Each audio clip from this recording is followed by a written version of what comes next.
Hello and welcome, dear spirits, to the Tables of Tartarus, a chapter of Purgatory Corner. Today I'm your storyteller, Sinspeaks, and we shall be continuing the tale of Tyrant's Wrath. Come on in, take a seat, and let your imagination run free. As always, we're here with Storyestry, playing Ania. Go check her out if you guys haven't already. Why is that not doing the shadow? Do the shadow. You can do it. You can do it, Twitch. You can do it. Why not? No. Is that not how you... until you say please. Is Twitch bad? Is that not how you do the shadow? Pretty sure that's how you I do the usually shadow. capitalize it. I don't know if that matters. If you want to do the shout out, you have to solve my 3 riddles. No, I mean I capitalized both the S Is and the your O. name? What is your Alright, it does not work. Well, It's that's okay. kind of... favorite Never mind. color. Why is it not showing up on my Green, chat no. box? Is Twitch having an issue today? Oh no. Is You Twitch mean having an Twitch issue? might be a little twitchy? Why is it not showing up? Oh my god, I think Twitch is having a shit day. I think Twitch, the website, is having a problem. Oh no. Okay. That's okay. Why aren't you showing up on my OBS, you little shit? Okay. That's fine. I'll figure that out at some point. It should be showing up on my OBS. That's so weird. That is super weird. Okay. Well, as long as it's showing up for you guys in the chat, it doesn't matter as much. It's just gonna be a blank bit on the screen, I suppose. That's gonna frustrate the shit out of me, but I'll figure that out later. But anyways, we are also here with Cyril, Galmar, Dakota, and Rue. Sapphire is unfortunately away because her kiddo is sick today. It is the cold season, and it is winter, so for all you who are not in the land down under, fuck you, we're cold. For all you in the land down under, fuck you, we're cold. Well, dang. It's summer for them. I know, right? It's so warm. Well, Probably one of too my friends was complaining about them being too hot right now, and I'm like, I'm gonna strangle you with my 2 cold hands. I would honestly, when it comes to between being too hot and too cold, I always prefer too cold. I always You- prefer Oh, too I'm the hot, other way weirdly enough. around. I'm the other way around. You give me... I don't care how hot it gets outside. I will still go out, work, and I will sweat my ass off. I can at least move my hand normally in the heat. In the cold, my hand starts just fucking locking up. It's brutal. Oh, that's fair. Well, screw both of you. My sweatshirt's comfortable. You fucking walk around in the goddamn rain in 40 degrees. Fuck you. Fucking frozen ass man standing there like a goddamn Yeti. Good at what you do. I stood by what I said. He's taking a stand. Alrighty. Ania, do you want to read out the... No, I don't. No? Okay, do you want me to read I out did- the I- wonderfully crafted thingamabob? Yes, I wrote it for you. Alright, cool. I will read out your wonderfully crafted thingamabob, because oh my god, it's so good. Once I I find... wrote one where you in are. advance. It's so good. I wrote Nice. a recap like the day after, so Sin could read it. Not gonna lie, I have read this thing like 5 times now. It's Guys, so we're not good. supposed to let the audience know this is all scripted. Ah, God. fuck, you're right. Let's get that D20 out of the way. Alright. Last time on Tyrant's Wrath, our party took some time to get prepared for what they thought would be a harrowing battle in the Bandit King's... Oh my god, I cannot speak today. Hold on. My mouth is dry. In the Bandit King's throne with a recently released vampire lord who goes by the wonderful name of... The Lord of Eternity and Despair reaches Vulpin, Cinquin of the Sacred E, Jonathan Morsley III... No, Jonathan Morbid? What name did we give him instead of Morsley? Mortis? Mortis, thank you. Jonathan Mortis III, first of his name, Esquire, possibly adding in the second. He was debating on it a little bit. Having thought this day would be chill, not many of them had battle spells prepared, leading to intense buffs being cast and healing potions being given out, only for no battle to actually take place as everyone in the throne room was at a stalemate. There were probably around 150 some people willing to fight this vampire lord, and he was just sitting there honestly not looking all that interested in actually killing anyone. Mostly because he was either bored entertained, or for some reason or another, he just thought it was funny. And of course, no one was interested in dying today, so they tried their best not to piss him off. After some careful tiptoeing conversation-wise, and one unfortunately very stupid bandit being quite literally exploded in a giant explosion of pink mist and red goo in front of everyone, the party learned much information and turned to leave, only for Rue, the party's cleric, to not really want to, as leaving a vampire who just killed a person in front of her was quite against her morals. The vampire, noticing this, confronted her and even offered her a steak, which for some reason he simply had on his person so that she could try and kill him. Rue, who has a lot of trouble remembering things in general, vowed to not forget this and even wrote a note in her book so that she would consistently remember it, although she was going to leave it be for now. Thus, the party, bandits, and Bandit King all left in relative safety to plan and figure out what to do now that there is a vampire lord controlling the castle and trying to figure out what he wants to do. Deciding to sleep on it for the most part, the party had a good night's rest despite now being in the vampire's lord castle with bats, rats, and all kinds of spooky scaries all around them. And they had a early morning to plan, and in Gelmar's exhausted state, realized that what happened was indeed not a dream, but was in fact unfortunate reality. Half the party went to go train while the other half got an early breakfast, leading to having a heart-to-heart between Ania and King Roderick about his plans to blow up the elven capital, and a way in which they may convince him to not do it just yet, by removing a very dangerous artifact said to be hidden there, and if you touch it, you may get corrupted beyond belief, so that is a trouble for them to encounter when they go over there. So far, the party is currently stuck between possibly ambushing the vampire lord now that it is daylight, potentially using a cursed mirror to gain advantage and kill two birds with one stone, or simply leaving the vampire alone, and instead going with their original plan of helping the nearby town of Stillwater with their kidnapping problem. And we return with our training party, half of the party.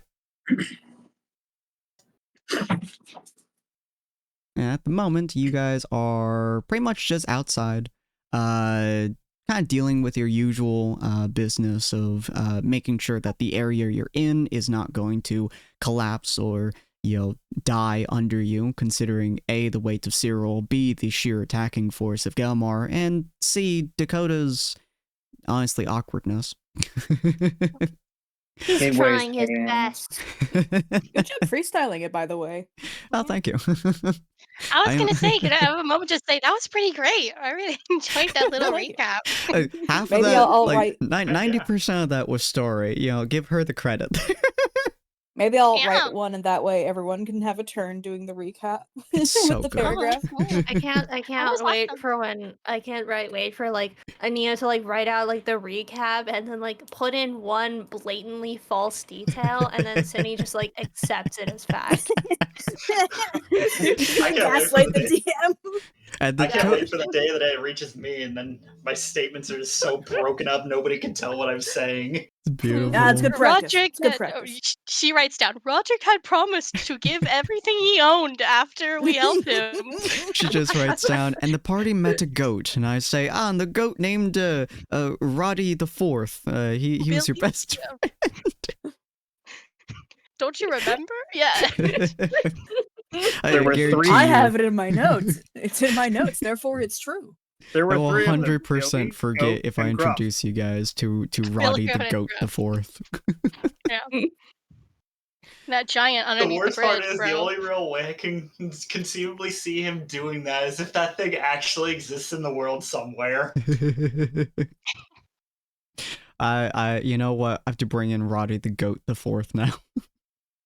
Why is the goat talking to me? Is this Skyrim? Is this Skyrim? This is Skyrim 2.0. It was released for the 10th anniversary. All right. Oh, you guys are inside the training ground. Cyril and Gelmar, you guys are probably just kind of starting off your combat training, while Dakota is watching in either possible enviness or contemplating life, I guess. He's brooding. He could also be brooding. Yeah. No. Oh, this corner is not dark enough. Not like my feelings. Come on, where's the shadows? I need my darkness. You're in the tree's shade just so you're a little bit darker. And you scooch because the sun moves, so you're scooching in with the shadows. I just imagine just Lord. over the course of the training regime, she's slowly just rotating around the trunk of the tree. Sneak, sneak, sneak. I have to stay in the darkness. My eyes only glow. Mhm. Oh, beautiful. All right. So you guys are starting up your training against one another. Same thing. How do we want to approach this? I think Cyril's gonna want to at least wait for Rue to get there. Okay. So If you want, you can do something else, and as unless you wanted to do repost first.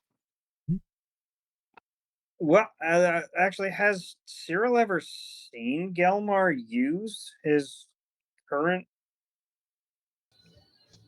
Technically, no. I don't think it's ever actually come up in the actual combat. I don't think you've ever used repost. I know you've you have decked dropped somebody in indication the that chest frame. I remember that I have indicated that I have a couple new tricks from that level up, but I don't remember ever actually using riposte itself. Mm-hmm. Is it not? I thought it was pronounced riposte. Nope, Ah. riposte. Really? Yep. That's new info Just for like- me too. Just like some people like to pronounce rapier as rapier. Okay, Are that's they just both weird. right? I have no idea. I'm just gonna go look it up on Google and see what their auto Yeah. phrasing Rapier, is. rapier is definitely the more common, and I'm going to guess the more correct pronunciation because rapier sounds like a person. It's true. It's true. I think both They are could correct. both be right. Google directly says riposte, so I'm just gonna keep using that one. Whether or not it's All right. correct, I have no idea. Fair enough. Fair enough. Okay. Wait, I So- don't think have seen him use it. Yeah. So Cyril's going to actually take the. He's going to take the partisan. And he's actually going to set that off to the side, and he's going to try and grab a wooden shield and sort of a training stick that's roughly the same length, at least, as the spear. Mm-hmm. And he's going to turn to Gelmar. Have you ever had any formal training? Define formal training. Someone else was there showing you how to do the thing. Yes, with my dream self. There we I'm not exactly sure how to respond to that. go. You trained in your dreams. There's no reason they can't show you the basics. You know what? Based on my own experiences in my dreams, I'm going to just accept that.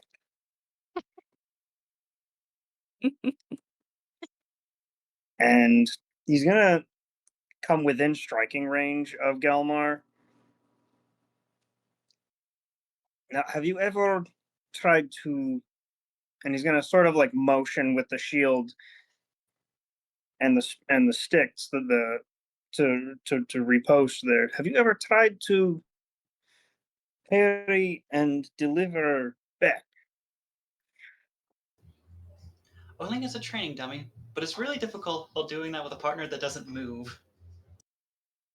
Right, precisely. I don't intend to provide you with a motionless target.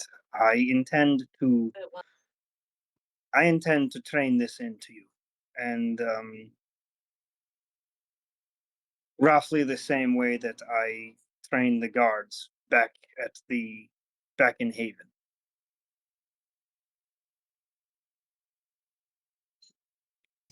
Oh? Well, that sounds like an interesting experience. I don't think I've ever seen how they do that.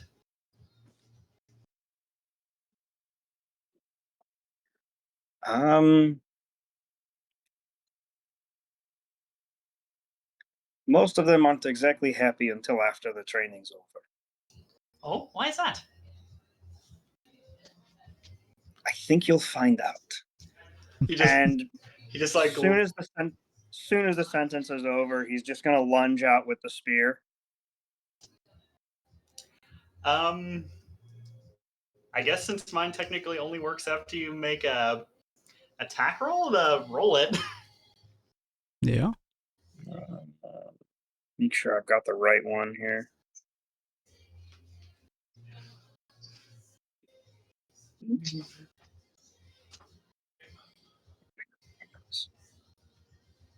Normal. Mm-hmm. 22. God damn. Of course, now it works out. Yeah, your nat ones are avoiding you now.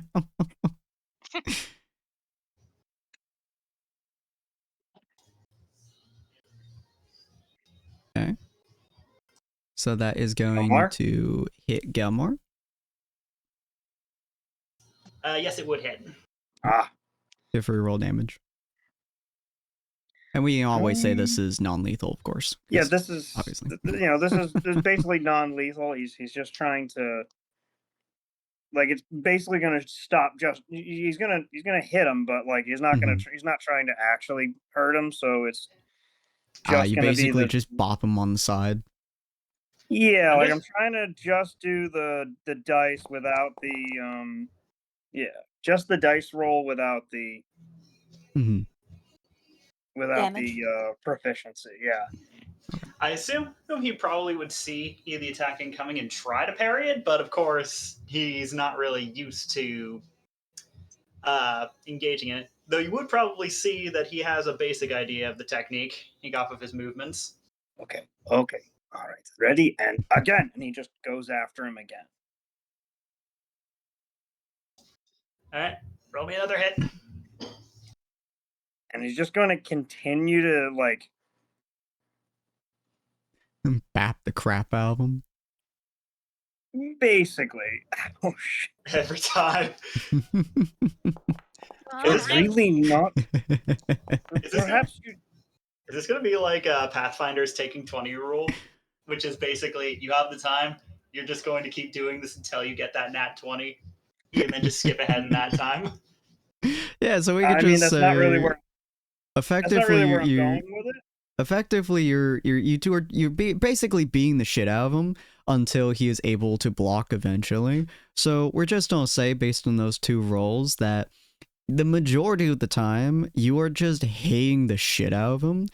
Obviously, you're holding back to a high degree, but enough times of hitting somebody in the arm is going to bruise them. So you're just consistently hitting the same damn spot until eventually Galmar's thing goes off. Just in annoyance, literally sideswipes it out of the way and follows it up with a quick jab towards the chest. With an open hand, not actually a weapon or anything like that. Mm-hmm. Okay. All right. But I guess since it's technically my version of riposte, I should probably roll the actual hit. One sec. That's not a roll. What does this button mean? That seems like it's giving you the information. Fair enough. It's not even doing that. You should be able to click the... Or actually, yeah. So that is... It has no roll associated with that, so you just roll your normal attack. Technically speaking, it does have a... Okay. So this is an open hand, so that would technically mean the damage for the hit is just 1 plus roll the d6. So that's 6 damage from the hit. Cyril just like tanks the slap across his chest. There, very good. But we're going to keep doing this until you don't need that little bit of extra effort. What I want is your body reacting without you thinking. This is about disconnecting the mind from the limb. We're going to keep doing this until you can do it without thought.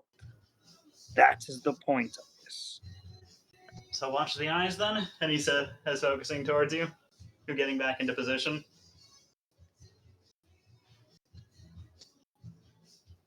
Above game, it's basically a subconscious mind read. Mm-hmm. Zero. The eyes, the eyes are too easy to trick with. You want to watch the shoulders. Okay, I mean, where my shoulders go, I have to go. Always been told differently. All right, though. You're the teacher. I'll see what I can do. Have you ever been able to look to the left and do something off to the right? Above game, I don't really know what to compare that to. But like you Is it- reach for a glass, you know is there, and you pick it up, but you're not even looking in that direction. That's fair. Okay. A couple times, I suppose. Why? Right. So where my shoulders go, I must go. I suppose that makes sense. And he's just going to keep, and it's going to be from every direction. The spear is coming straight at you from the side, from the left, over the top. The intent is there every single time. It's meant to hit you because you have to feel that. He wants you to feel that fear of it coming after you, and the body to just go, no.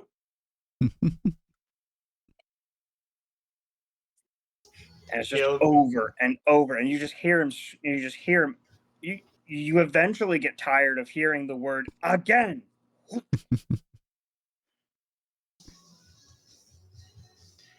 How many attempts are we going to be doing? We're going to go until you're exhausted, and then we're going to continue to go. You're going to be able to do this tired. This way you don't need to exert any extra effort when you're not. If you can do it when your limbs are sore and you can barely move, then you've learned it. I suppose that makes sense, but it still feels a little excessive for our first training. Well, that's how the guards do it. They don't get that choice. And here I was thinking they were just allergic to exercise, or however some folks put it. No. They've just been exercised so hard that everything else seems a little bit lackluster.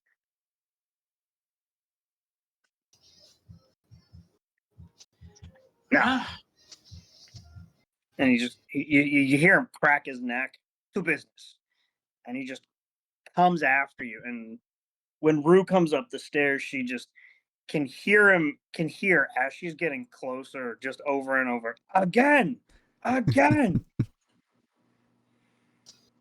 they followed by definitely started without me. probably followed by several clanking or cracking noises. Oh, she goes faster.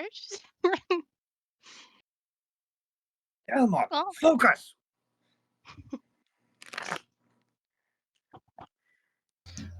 I'm doing what I can. And he just give another swing. Is not enough. Do better. What? Am I family here? Bald man!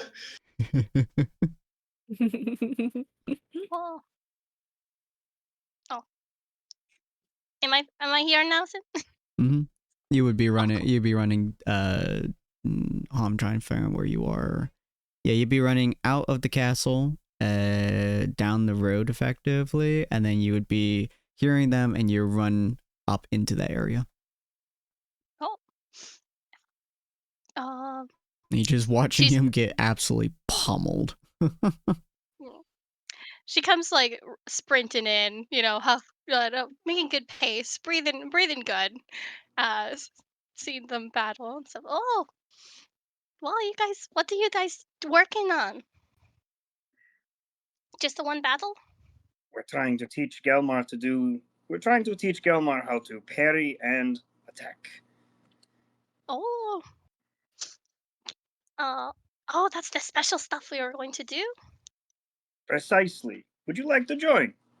Oh, I would love to. Good. Galmar, you can take a breather. I'll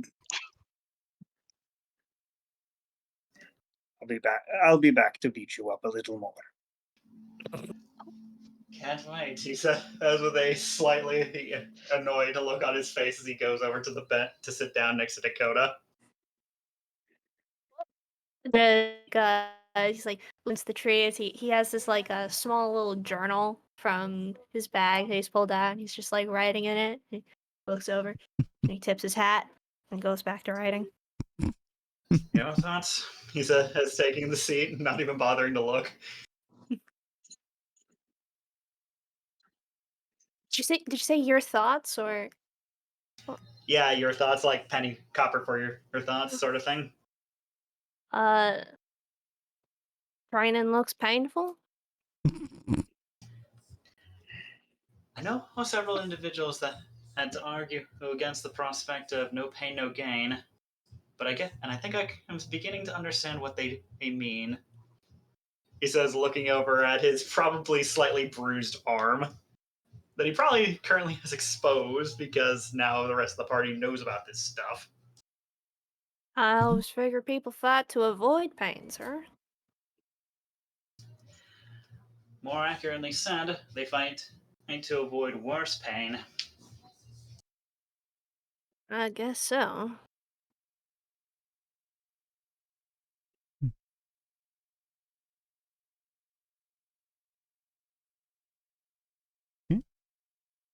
So you are sitting down next to Dakota. Are you looking at what he's writing, or are you just like?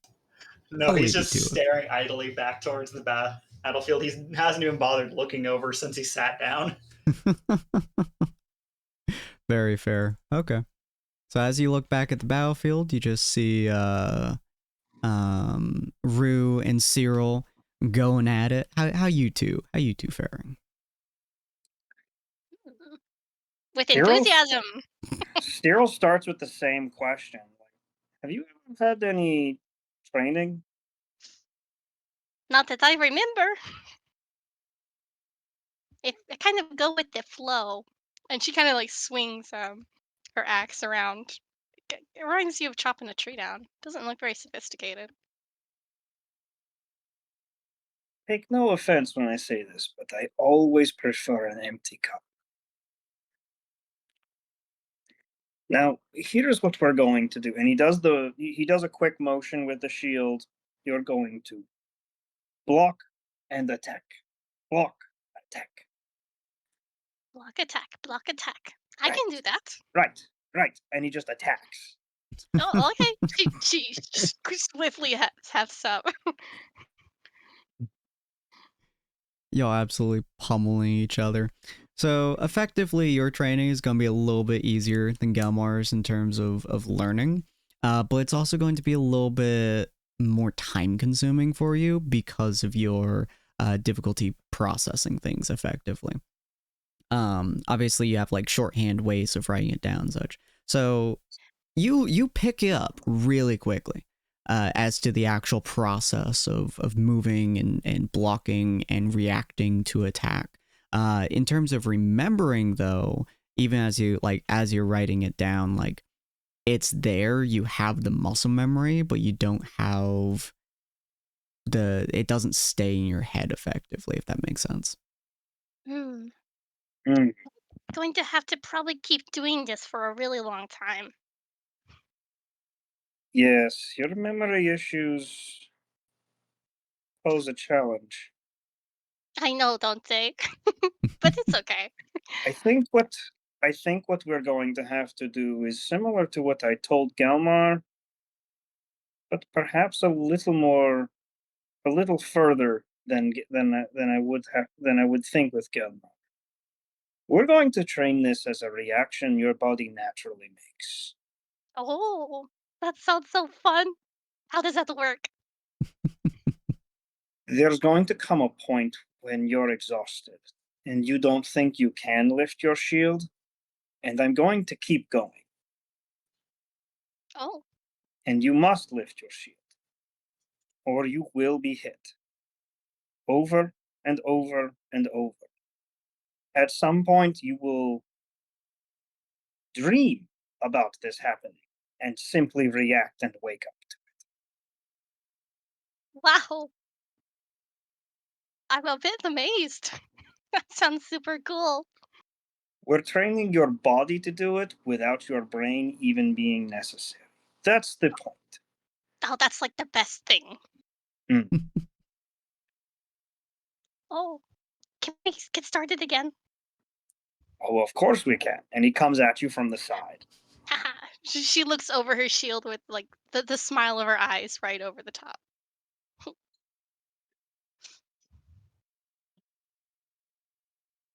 Good.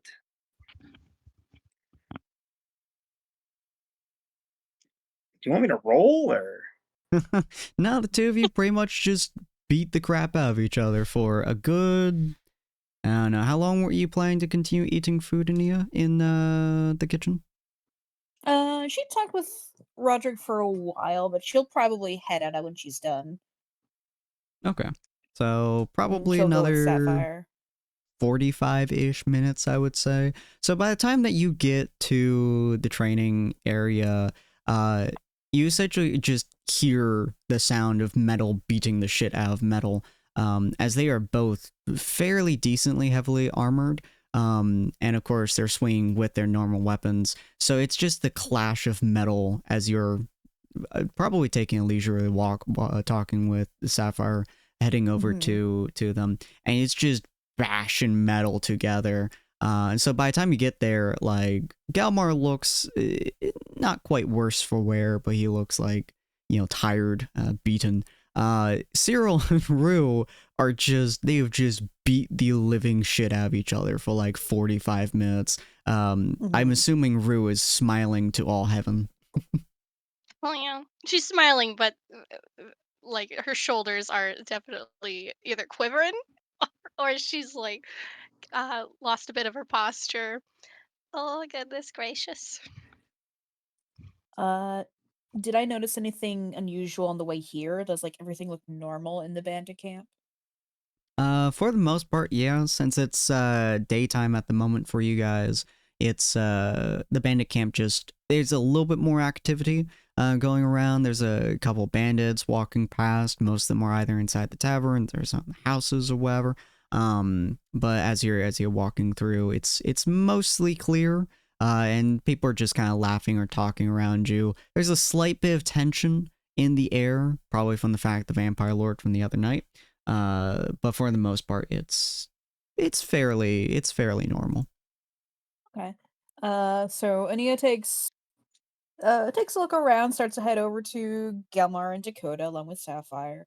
Does Cyril look tired at all? Cyril's used to training the guard corps for like the entire day. So I think Cyril's pretty good endurance wise. All right, so she's gonna go over to Gelmar and Dakota along with Sapphire. Oh wow! You can definitely smell a bit of sweat on him. Not an exorbitant amount, but you can Yeah, tell yeah. he's been out there working for a bit. You guys are really going at it. I guess we're not fighting any vampires tonight. Were you planning to? Or day. I thought the expectation was that we were going to be waiting for a while. She'll go sit down, nod to Dakota. Dakota tips his hat. He's still writing in the little journal, occasionally glancing up to the people fighting. And just, I don't get it. Galmar's eyes are locked on them, specifically the movements of their arms. Ania, who had just sat down, tries to sneakily get up again so she can try to see what Dakota's writing.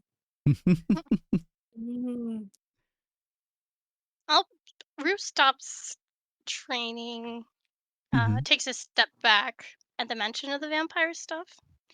She says, kind of like halting the battle, or at least trying to start a conversation. And you know what? I don't think Cyril's gonna give her that opportunity. Ooh. Oh, in the midst of the Ooh. conversation. Well, she'll Nope. Smack keep her in going. the back. Yeah, if she turns around, he's going for her knee, just like whack right across the back of the knee. Oof. She makes like an outside ah, and then she'll go back into like going again. She's Mhm. like, oh, it's hard to think and do at the same time, but I will take this as training. The point is that you're not supposed to think; you're supposed to do. Now again, Ah, but leader, she starts. begging trying to do won't the. save you. Now again, Ruthless. Mercy upon ourselves. Oh. Okay. What are you guys trying to learn? I think he called it the parry and riposte. Oh, that's pretty cool. Yes, a You super know, cool thing you can do. Is Squawk. it? Nia nods watching. Mhm. Would if you have time to turn your head, then you're not tired enough. Again, Oh no, I didn't notice I did that. Beautiful. Okay. would Dakota try to hide the writings? I think if I imagine he'd probably just like try to like tilt it like away from you as he like, if he notices that you're peeking. Mm-hmm. That's if he notices, you know. Should I roll stealth? Do you want to do that? Yeah. That can work. Yeah. Stealth versus their passive, I would say. Not actually that stealthy, so this will be fun. Oh, it's your passive. What is my passive? It should be 10 plus your 10 bonus, plus your perception bonus. Unless you've got Okay. the alert feed, in which case it's 15 plus that. which you So what you do in have to fact. understand is that Dakota's dumb. So my passive is 10. He totally nailed it. Nice. Cool, cool. What does she see? I don't know. I don't know if you like see like the specific like stuff. Do you? I mean, You're I kind of think you would leaning probably. over Dakota's shoulder, I would say. Dakota is very tall, and I don't think Dakota's sitting, so Ania's like on her Aren't they sitting? tiptoes, sneakily trying to. Are you I sitting, think Dakota's Dakota? leaning. You know what? Sure. Oh, okay, then Dakota there's no takes his issue. opportunities to sit down. For Alright. the first time in forever. You know how thick those stairs are? Uh, I think you would see that he's writing like a letter, but it's in like a journal. So and it's not like loose paper thing. So it doesn't really look like a letter he plans to send. Uh, you would see that it would be a letter. Says like dear Stella, and it seems to just kind of be an overview of things that have happened recently that are like important. Just kind of detailing like what's been going on recently. Okay. Yeah.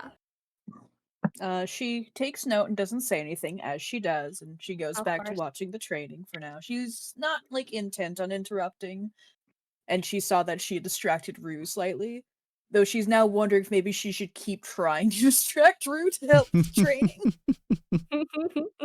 Oh, cruel. that is cruel. She doesn't do it. She is considering though, so she's quiet for now. Mhm.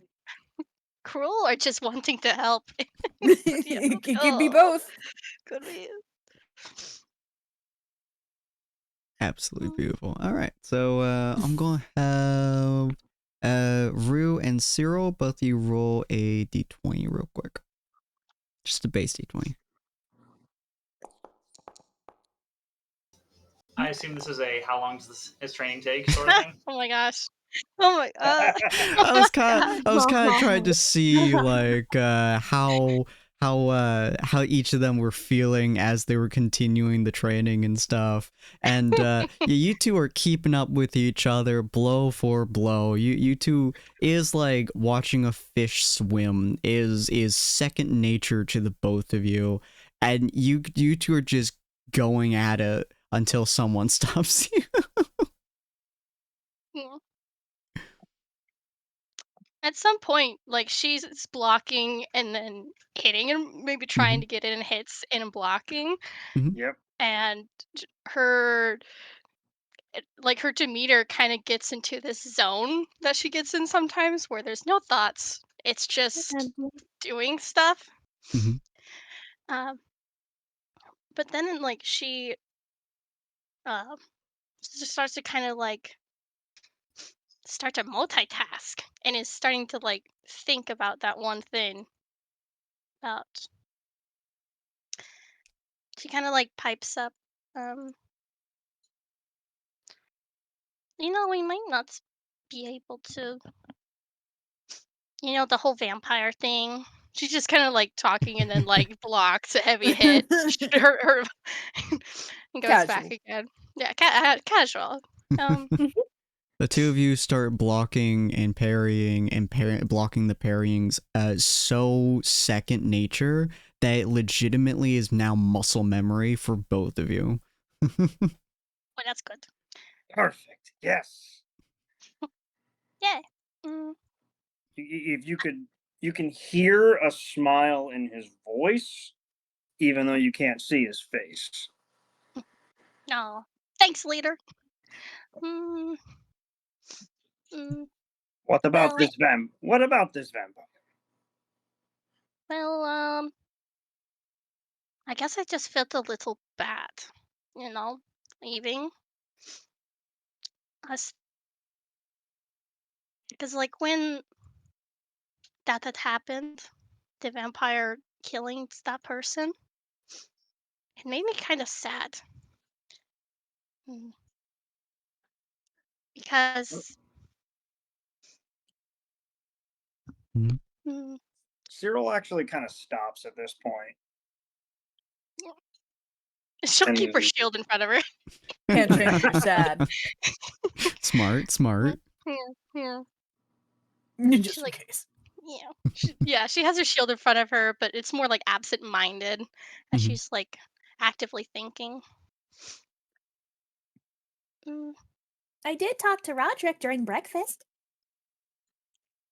Did they say about it, or Well, we what did they say? talked.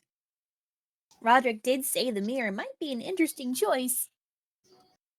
The The mirror. The mirror. How does that relate to Yes. the vampire? Well, what if we get the vampire to look at the mirror?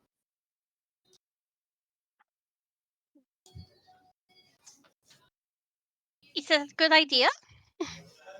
Well, when you look at the mirror, your body goes prone and you get knocked out for a little while you're in mirror space or whatever. And if the vampire gets sucked into mirror space or whatever, well, he's gonna be pretty helpless. That's a really good idea.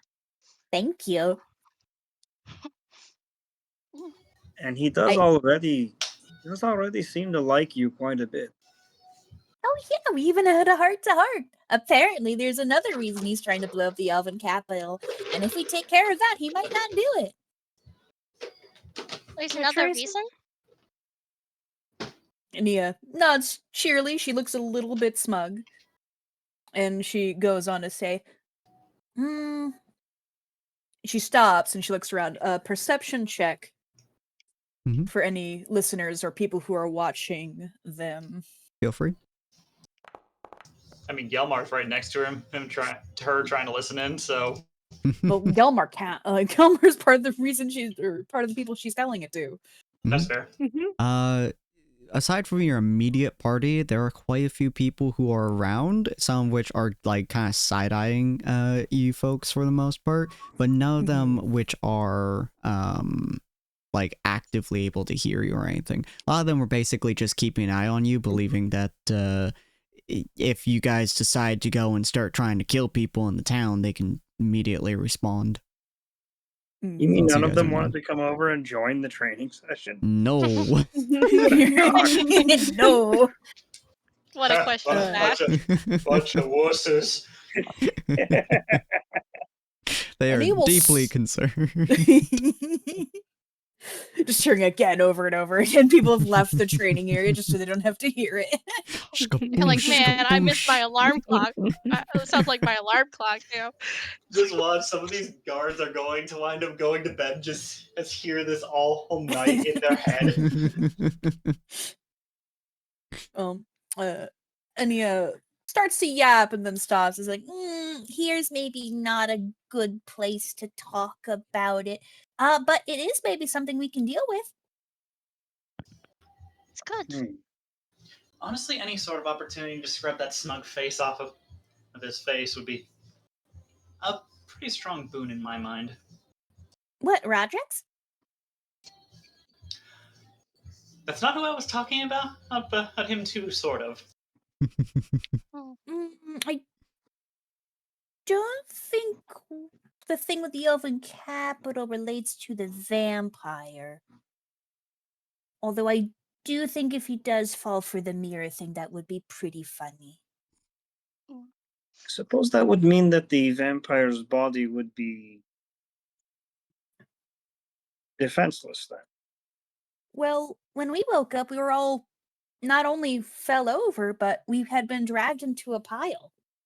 So obviously, people were able to move our bodies, and our mental selves weren't able to even perceive the movement. I I wonder don't what know if it happens. works. Go ahead. What happens to the person that's... What happens to the part of the person that's in the mirror if the body is... The mirror said burned? that they died. Didn't the mirror I tried to directly say ask that the they were mirror. collecting the souls? What? And they weren't going to give it back.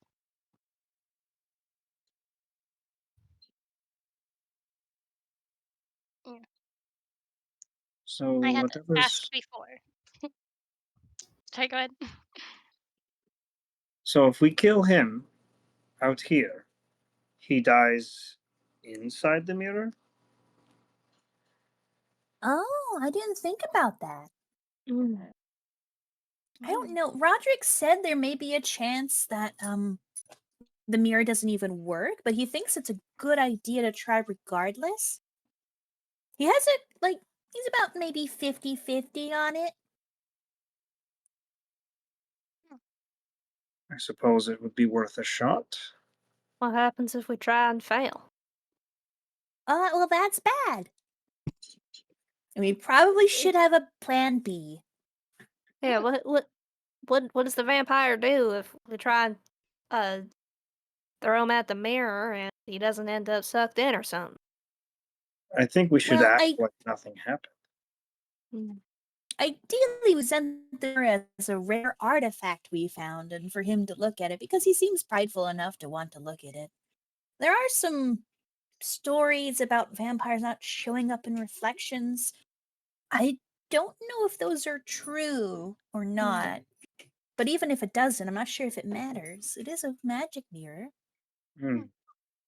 Thinking, I mean, he seems pretty experienced with the world. What if he Self-absorbed. already knows what the mirror is? Oh, I wouldn't be surprised if it turned out he and the mirror are best buddies or something. that would be pretty funny. Could also complicate our situation. Or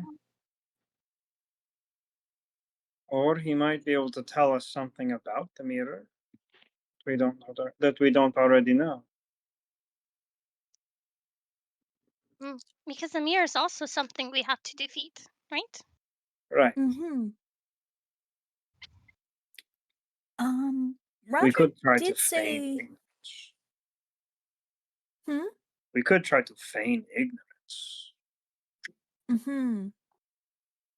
Well, remember what he said, that the primary reason he eviscerated that one bandit was because he could see right through his lie. Oh, I'd imagine that true. I'd imagine everyone has a tell that he can't even comprehend. Hmm. Oh, that's it scary. How does someone do that? Be a Roderick be a vampire. Roderick did say it may be okay for us to leave and that he would handle things on this front for a little while. I don't know what he plans to do, but we can probably get his help if we do want to go to the town instead.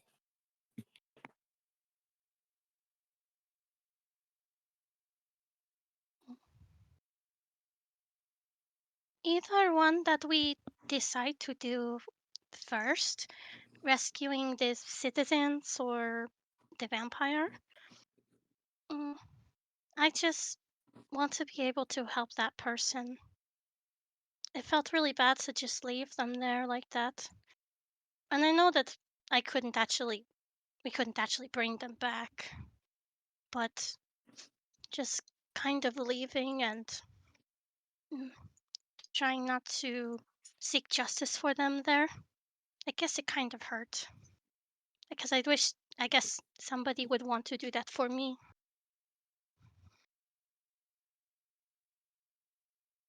I can And understand that feeling. Nia's a little bit quiet. She seems conflicted on that.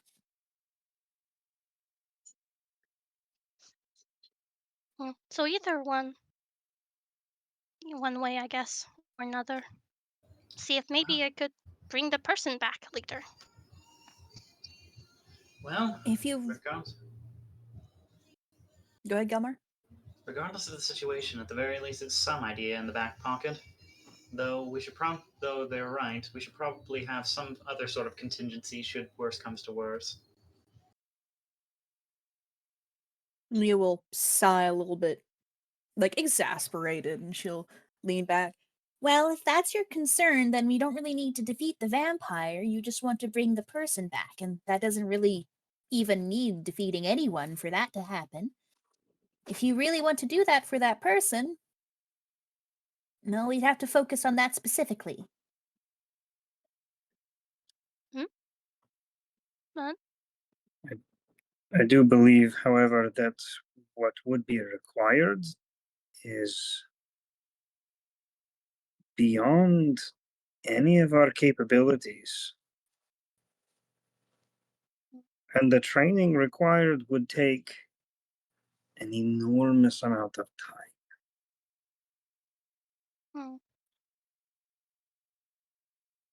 yeah, I mean, I'm not even sure if we would all be able to defeat them there.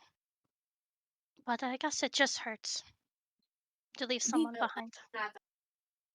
We don't need to, though. You're worried about leaving the person behind. Do you want revenge for the person, or do you want to bring them back? I would eventually like to be able to see if I can bring them back, but also that the person that had killed them to seek justice and do something to stop them. Well, I have a compromise. Hmm? How about a burial? That person probably is known around here. We can ask about them, see what people say about them. Maybe even organize a burial. Maybe the other bandits would enjoy it. Well, I never even thought of doing that. Well, you're so smart, Ania. That Thank sounds like you. an amazing idea. Okay, after you're done training, me and you can do that, and anyone else who wants to join. Awesome. You stand up in the defense of another. I can't and say don't respect him.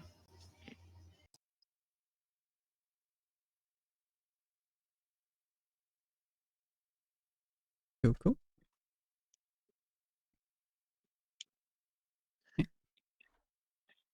How do you guys want to progress? And Nia is just sitting by the tree waiting for training to end. For now. Well, Rube would be excited to go and do the next thing, which would be trying to find a person, to go bury the person. Or the blood. Question. Mhm. Does Rue have the spell Ceremony? I know one of its possible functions is set up a funeral, which also actually protects them from being resurrected through necromancy for a while. Oh, that's cool. Which level is it? For a funeral rite, you have to touch a corpse. I was actually just looking at ceremony in my spell list. Crap. I mean, you guys have blood. Yeah. I mean, I have it, but I don't have it attuned. Oh, you mean you don't have it prepared? Well, we could Mm. still we'll schedule something like that to happen like a future day, like Mhm. following one, if that's a concern. I But mean, you on could the always plus side, at bless a least. vial of the blood and make it holy water. Yeah. On the plus side, at least, no one can turn it undead. There's nothing to turn undead. Hmm? Sure. I think as far as the training goes, if we're all satisfied that the two of them have picked up the skill, Mhm. we can sort of skip forward and read that as done. Okay. Yeah, that's definitely one tick. I'll say probably 2 ticks for Galmar to learn and 3 ticks for Rue to learn. So 3 sessions of training, basically. Just because Rue has to force it into her muscle memory on top of her normal memory. And Galmar already basically has another technique of it. So Galmar's about halfway there. Rue's about a third of the way there. But yeah, so you guys do that for a little while, and then you guys want to make a ceremony for the person. To make a burial for them, most people can just use pretty much anything that you guys come up with: tombstone, 2 planks of wood, etc. But a lot of people tend to find their name. You guys would not know their name. So you guys plan to go and find someone who does, or? Yeah, Nia was planning on going around interviewing a few bandits who were willing to talk, ask if they knew who the bandit was, maybe find some of their belongings. Okay. So I would say roll me a d20. See your general luck here. Yeah, she's just going up to random people. Oof. Should I help out because I'm coming around? Yeah, you could roll a d20 as well. Rue asking different people. Mhm. Hey, do you know that one person that's sadly Exploded. exploded? So I would say, Nia, as you're wandering around, kind of talking to a bunch of people, you mostly interact with a few folks, and they look at you blankly. The ones that you can actually get to talk to are the mercs. They're not the people who are innately part of the group, and so they have pretty much no information to give you. And most of the people who are natively part of the area walk away immediately as you approach them. Either because you are associated with the king or because you went toe to toe with the vampire and didn't die. In either case, they're probably terrified as fuck of you. So a lot of them just kind of walk away. Rue, you have slightly more luck. You do interact with a few folks, especially considering you do have the power of God literally on your side. I was also gonna say because of her low charisma, she would probably stop people and be like, "Where are you going? Wait, talk to me." Yeah, the face thing too. When you stop someone in place, they have a hard time walking away. But most of the people you interact with don't give you shit. They just kind of are awkward, confused, terrified, or concerned greatly. But you do encounter like one folk who's like kind of just sitting there whittling away at something or another as you interact with him. He more or less tells you that the guy was, well, he was kind of a prickly bastard, but he was someone that a lot of the group had known for a while. He was there for the last couple of years, and somehow he managed to live this long, even though he was pretty effectively useless at like a good 99% of things. He was really just a loudmouth bastard, but he was really funny. But his name was Jason. He had no last name. Okay. Oh, thank you for your time. She Do just you know continues where? whittling. Yeah. Do you know where this Jason lives, or his stuff, so we couldn't, or something? And Nia was looking for those. How many whorehouses do you see in the area? A what? He kind of looks up from his whittling and looks at you and he's like, how many whorehouses do you see in the area? I Dude. haven't been looking for those. Ah. Well, we have none, so he had no house. That would be where he would live if he had lived there. Oh, I didn't know they had lodging there.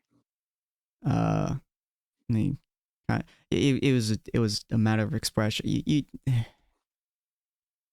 He was a weird bastard, went around and slept with a lot of people, and there's no whorehouse around, so he doesn't really have a house. Does that Does he? does that help? Did he leave anything behind? Probably not. You can go talk to Angela. She's a few houses down the road. He slept with her most often. Well, aside from fucking Alexandria, but she sleeps with everyone, so you're not really gonna get any of his belongings over there.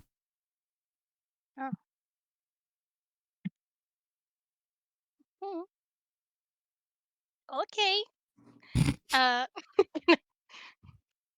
He just kind of stares at you, like trying to comprehend whether or not you understood him properly. He's like staring. He's like, how innocent is she? I'm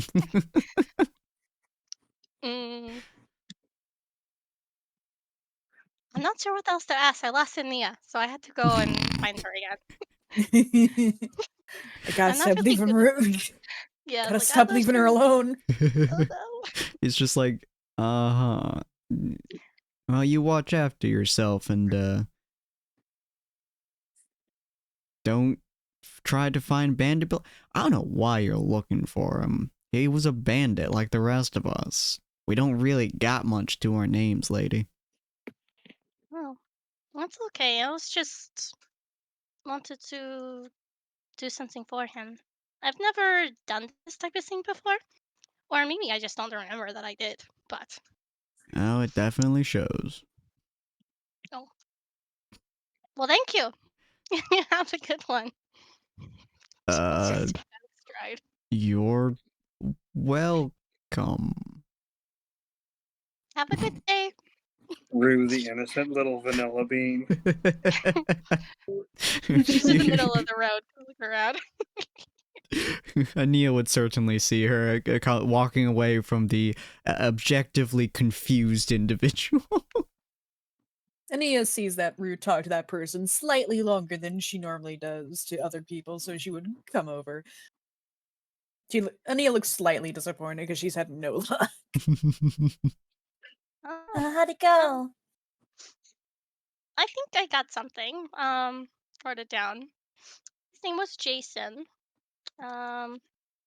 They say he doesn't have a house, but he was in a relationship. She kind of like puts her hand over her with this person named Angela. And maybe they have some of his belongings. Do you know where Angela is? Did you show me where it was? He had pointed the house out to you. Oh yeah, it was this one. Oh, well, let's go. Maybe she can help. Oh. It's a little tent that's just kind of set up like most of the other ones. It's a little bit more extravagant than the other ones by a very meager margin. But you guys head up to the tent, and it's the middle of the day, so there's not much going on there. But I don't really know how you would knock on a tent, but I suppose you can make a loud noise. Yeah, Nia's just like, Hello? Anyone you, here? you hear a voice, a very sweet voice, kind of almost sing-songingly call out to you, "Hold on, dearie, I'll be right out." And a couple seconds later, you see this half-elf, probably by your estimation, around maybe 150 or so, kind of like, what's the word? Sauntering, I think is the word. Saunter's pretty good. Yeah, sauntering out of the tent, just kind of swaying herself left and right as she looks at you. Too young for my taste, and she kind of looks at Rue for a moment. She Disturbing, smiles. but I could do it. What can I do for you? Nia smiles back and says, Oh, don't worry, we're not customers, but we're not here to waste your time either. and then she looks at Rue and gives a nod, like she cleared the path for her.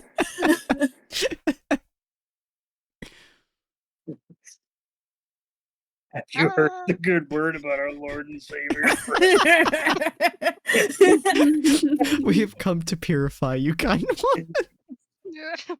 I finally here to talk to you about your extended warranty. Geico is not here for us today. We've been trying to contact you about your patient's extended life warranty. It's about to expire. Oh my gosh. Oh, Hi there. Did you know a Jason? I heard I've you known guys many were. Jason, sweetie. Oh, he was like someone you had a relationship with. With money, And yet- or Nia pinches the bridge of her nose. I have a firm relationship with money, sweetie. It was Jason was the one who was killed by the vampire. There's a Did you vampire know? in town? Oh boy, I'm gonna get a lot of customers here soon. Oh. Stress makes folks do weird things, sweetie. Especially if mortality's on the line. And Nia will like lean over to Rue. It's like, If you want me to take over, just let me know. Maybe help. Nia gives firm nod and stands back up straight. Well, there was a Jason that we were told was a frequent customer of yours. We don't have anything else about him. Did you hear anything about him, Rue? What he was like? Oh, she pulls out the book. They said he was a prick. They used to be hit for a couple years. Oh, they said something not nice. He said he was kind of useless. Oh, didn't Oh, like that allow. Jason. Was he funny too? Oh yeah, it says that. Yeah. Oh yeah, he made me crack up all the time. Ah, good fellow. An idiot and a jackass, but a funny fellow. What'd you need with him? Well, we were hoping maybe to host a burial for him, and maybe anyone who did like him around the camp could, visit. She kind of Do you raises have her any- eyebrow. You want to bury a bandit, sweetie? Burying a person. Being a bandit doesn't make you not a person. Have you met half the people in this town? There's still people. It's true. You definitely aren't one of my customers. Hey, want some of them? Oh, in just a moment. As she kind of saunters her way back into the tent. Takes probably about 40 or so seconds, and you can hear her rummaging through things before she comes out.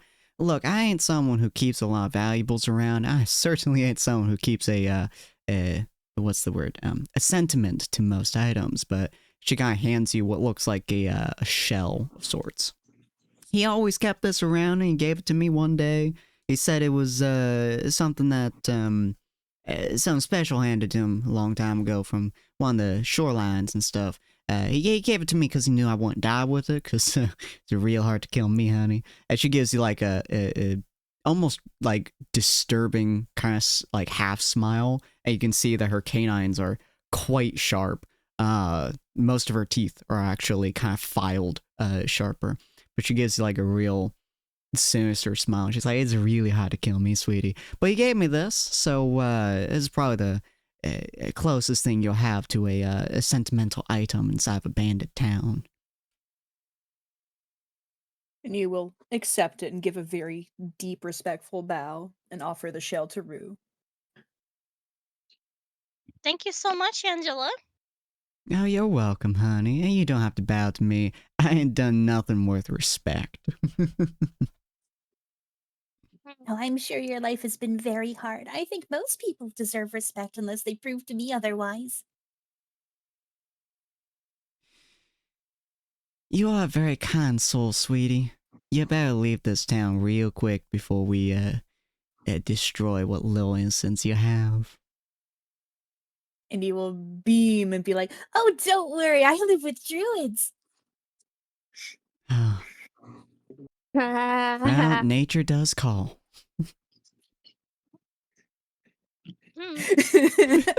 and she'll give a little half bow and turn to Rue to see if Rue's ready to go.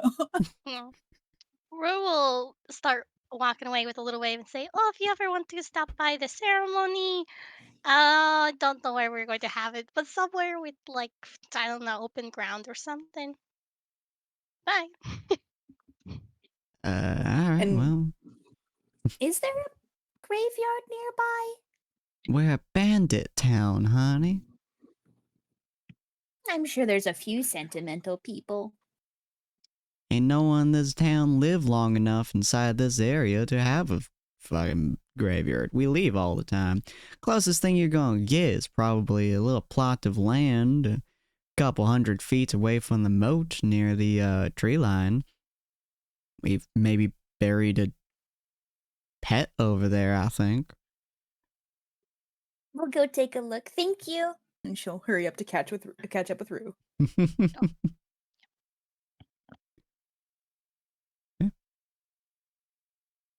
Well, looks like most people probably won't be very interested in the ceremony, but we can still do it. She said somewhere along the tree line away from the moat. Sounds like a good place. Do you want to get the others? See if they might be interested, or do you just want to make it a little private ceremony?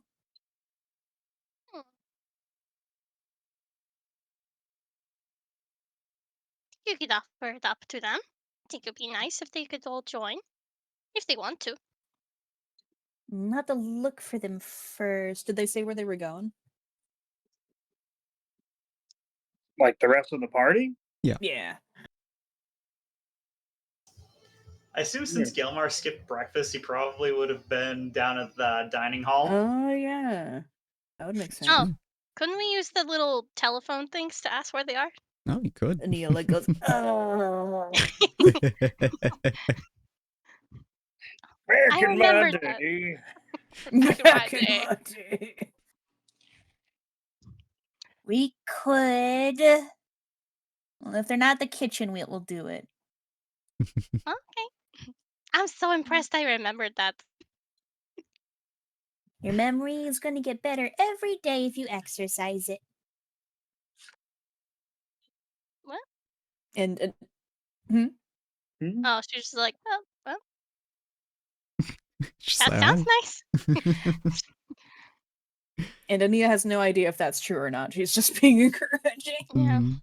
She You just thinks guys- it Sounds sounds good. nice. She doesn't Yeah. I read that on a Hallmark card. She will head over to the kitchen and see Mhm. if the guys are there.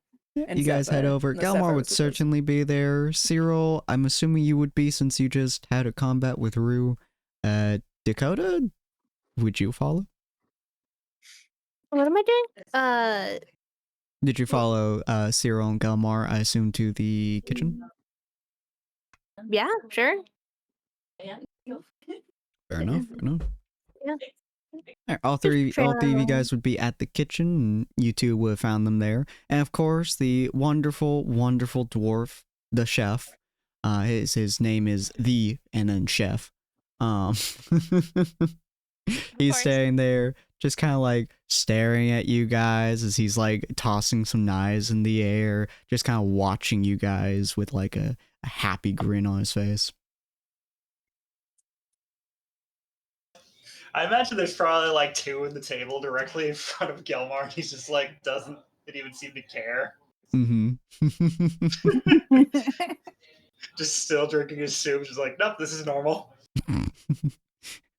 Food. We like food. But you I guys imagine walk in Cyril's and you like see taking them. this opportunity to like try and talk to Dakota. So like they'd be like mid conversation. So like something's been eating you. Me, sir? Oh yes, yeah. I mean, not more than usual. What do you mean by that? Mm,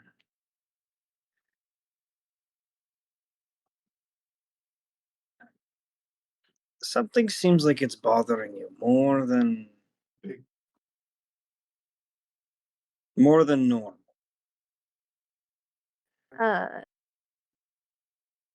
I mean, I'm not usually very comfortable in being in the general 5 miles of a vampire lord who explodes people, and I mean, I still got that tree assignment where it's Mr. Patron told me that a bunch of snake people are summoning something from the abyss, and I don't know when I'm supposed to shoot them. That could be happening right now. Yeah, I mean, just the general stuff, and nothing to get too worried about me about, sir.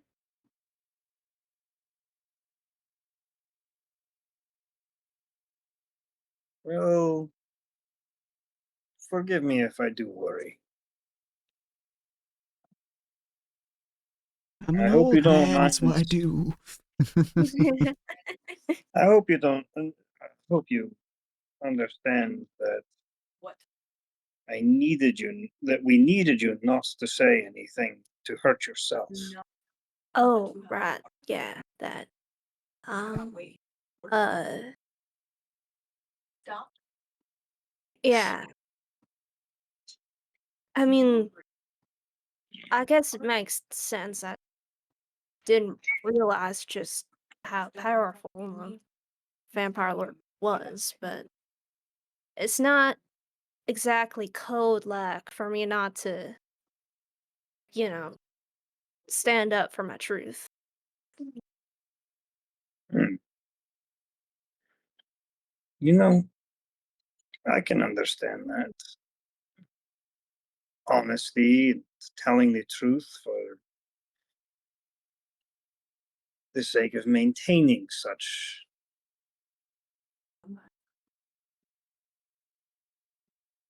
But I wonder if perhaps it's a bit more complex.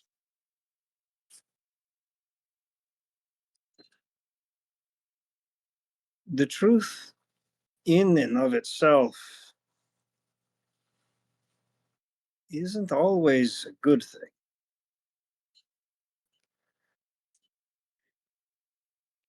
The truth for the truth's sake isn't always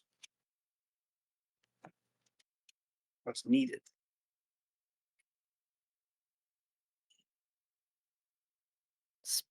I suppose so. Rule number 10 is that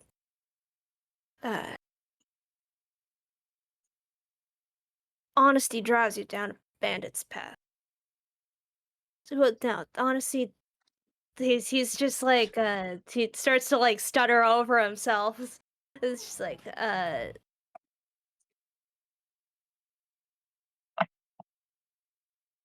it's difficult. Can't say anything that uh the Dakota Rider wouldn't say. Mm. There was a great thinker at one point, and he posited that the truth should be filtered through a question of whether it was good, whether it was useful, and whether it was kind. Mm.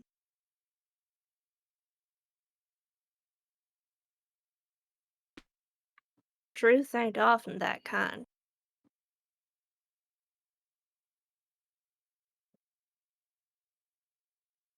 Right. But sometimes the truth, sometimes delivering that truth is what's not kind. Sometimes it's not good. Sometimes it's not useful.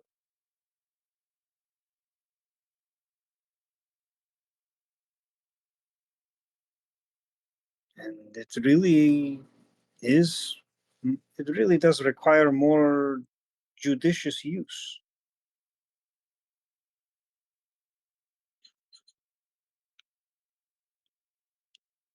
I mean, what do you think would have happened if we had just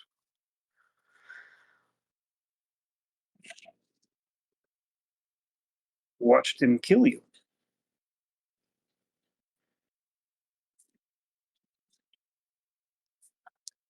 Mm. Would that have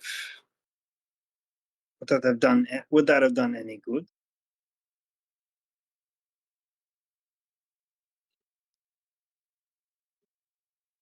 Guess not, but mm, guess I would have liked to have a fighting chance, but You and I both know you would not have had the fighting chance. yeah. None of us would have had the fighting chance.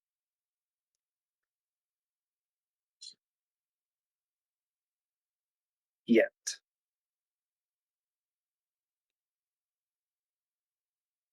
I don't want to see him kill any of you guys either. Still, I'm just not sure whether our plans are gonna work for uh, the vampire guy. Even regardless, I just figure either we shoot him or we run. It's always been my options with these sorts. And those two options are usually very useful. This may require more tact.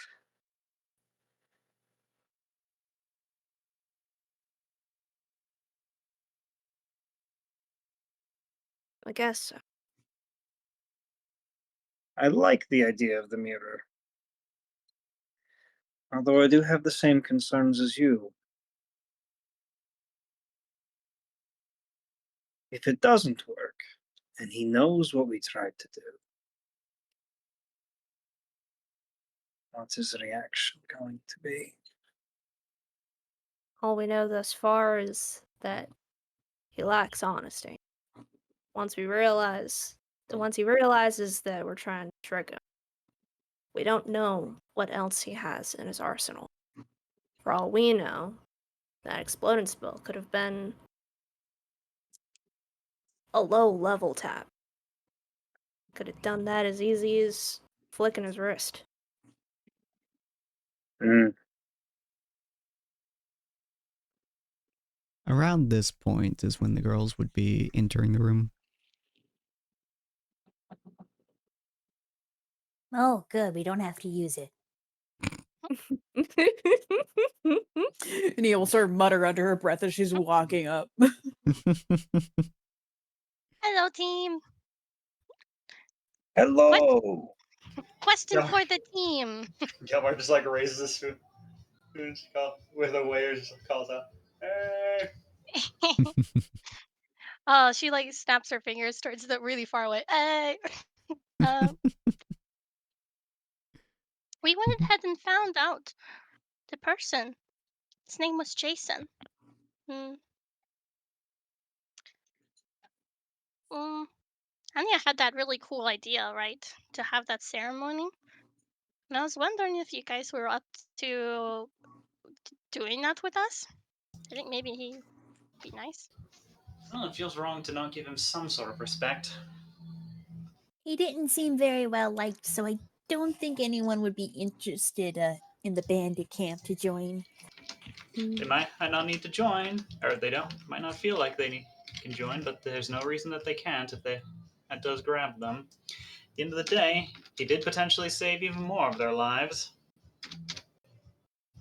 How would we spread the message, though? What do you mean? Well, if we're going to give them the option to attend, how do we tell all the bandits? Maybe we can just post a little sign somewhere? I suppose. You I hear a could also, voice at like- the door. Well, I mean, you can always have a bandit do it. No, is it Cade? Yeah. Uh, Oh, good. My vocal intention was correct.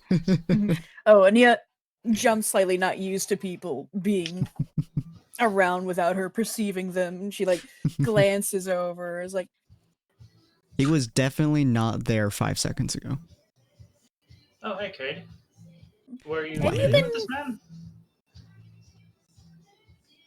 Hmm? Were you familiar with him? Oh, not in the slightest. But I fucking hate people dying on me when it's not my goddamn choice. Fucking bastard killed one of my men. I gather that you took wind of what we were doing and have been following us. Well, I am a frequent visitor of, Angela? yes, Angie. Could remember her name better. Well, names aren't really what we're saying in that tent. Mm-hmm. Anyways, I was talking to her and she mentioned your little squad of, wherever you guys typically are, and looking for Jason. I want to give him burial, which I still don't quite understand, because, you know, we're bandits. But, yeah, You're I'm not happy to visit. people? Jason, you say? He says, picking up a random stone off the ground and grabbing his chisel. How do you spell that? Jason. He's just like And- already chiseled. You just watch as he actually, instead of actually chiseling out a full word, he actually chisels out a sigil. Oh. Aww. What are you gonna say, Neil? No. Oh, bandits are still people. You're such a sweetheart. You can hear If that as in that's- the most condescending tone you've ever Mhm. heard someone say that to you.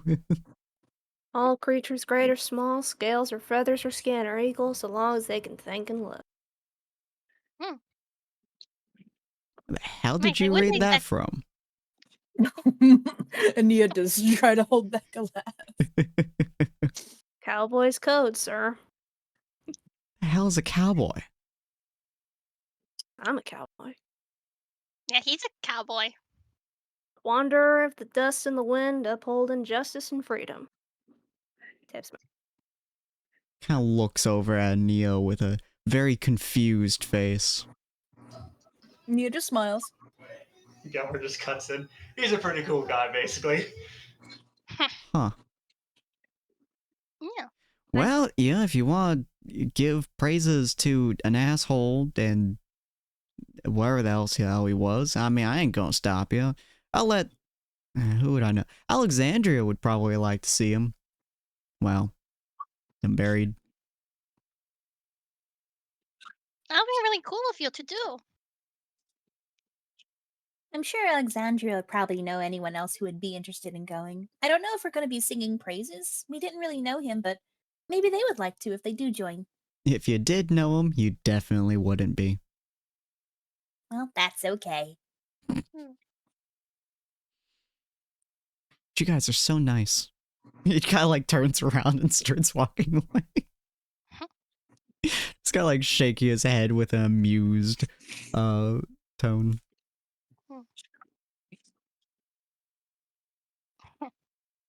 I smile over to Ania and be like, I'm really glad that we're doing this though. I'm glad. As long as you are, then that means it's worth it. Oh, hey, who exactly are you going to be praying for his safe transit too.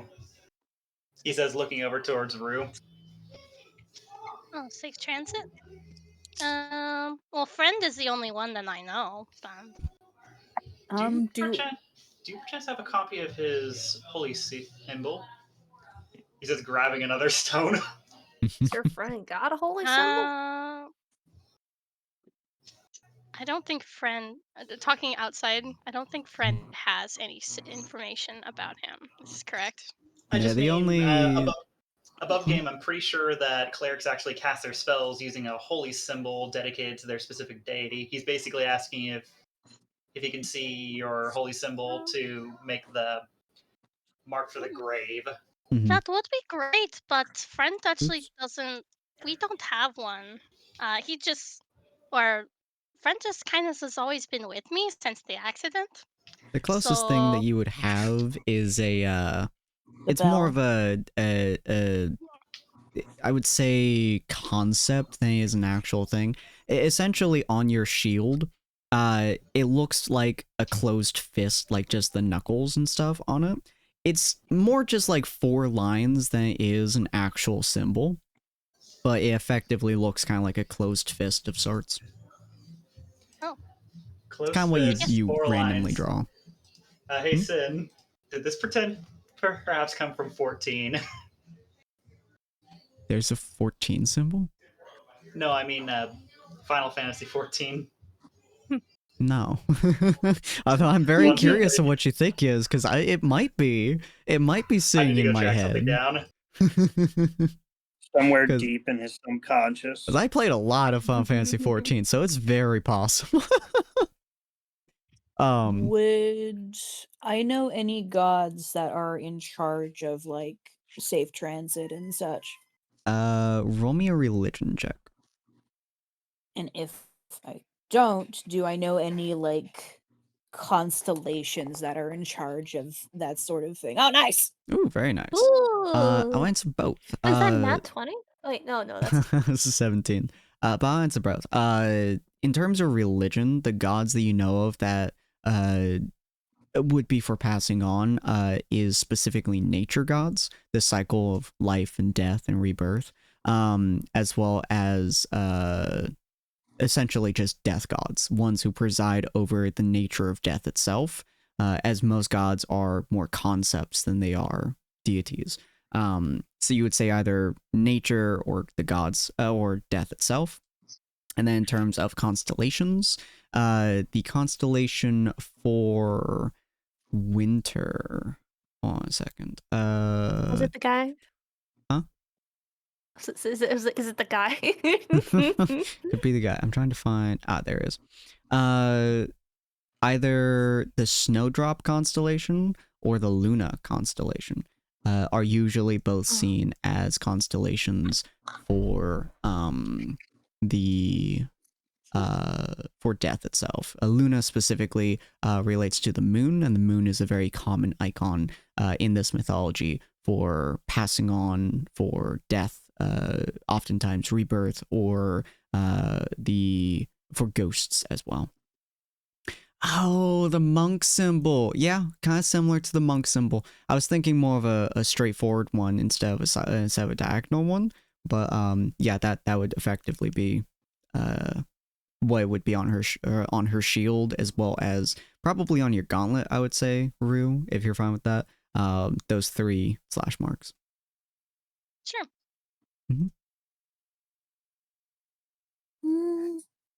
Well, for presiding over death, there are nature gods and the gods of death themselves, of course. I don't know if there's one that would be preferential for, a bandit. Well, if he had a lot of zeal in his life, well, friend would like that. No, I think he seemed a little bit like a zealous guy. Well, I need to leave some sort of symbol for who to give final honors to. I just do it with friend. I think that they would like if they hang out. Friend is really cool. I can also give you. I still need a symbol for that. He said, staring down at the stone. Oh, it's this one. She goes and puts either the gauntlet or she like puts the shield in front of him. You know what? He says, pulling out several more stones. I'll make a few, and we can talk about which one we use when we get down to the actual carving of the grave. I can also give you a constellation. There's some constellations that have to relate to death. Well, I'd say I'd be more than happy to try, he says, getting his chisel at the ready. And he would walk over, and are the stones They're are pretty the plain. tables no, are they Oh, actually, no, that works. Ania would offer her hand for one of the stones. He'll place it in your hand. It looks very plain. She holds it, and some colorful symbols actually just show up as if drawn on with the exact constellation, and then she just hands it back. That's And so that cool. that will just last for an hour. That's so cool. Oh, impressive. Thank you. When Those will did you go fade up in to do about that? an hour, so you have time. Fair enough. I better quickly carve out the lines, he says, placing it on the table and beginning to try and make an actual carving under the outlines you set up. Very nice. Yeah.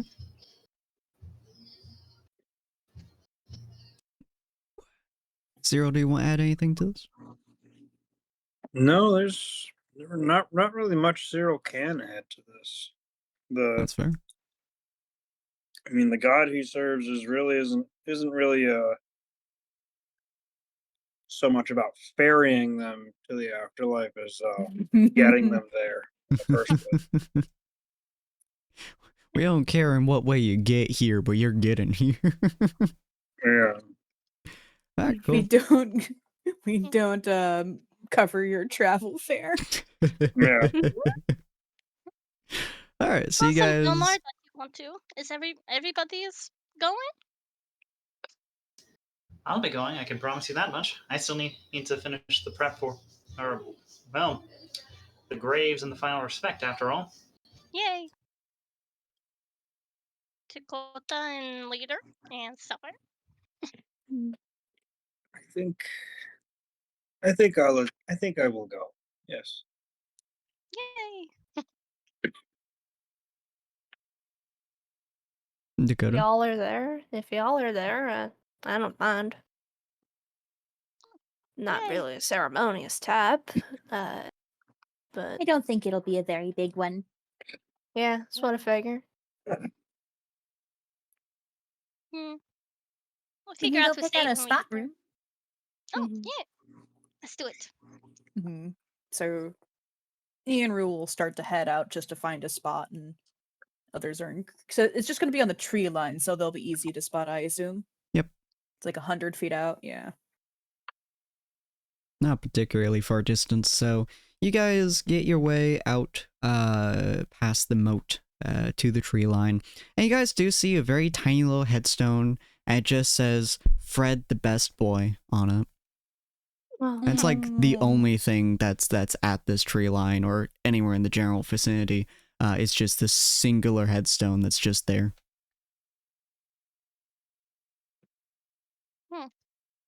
And Nia's going to wander around a little bit and use Mhm. Druidcraft to bloom a few flowers Aw.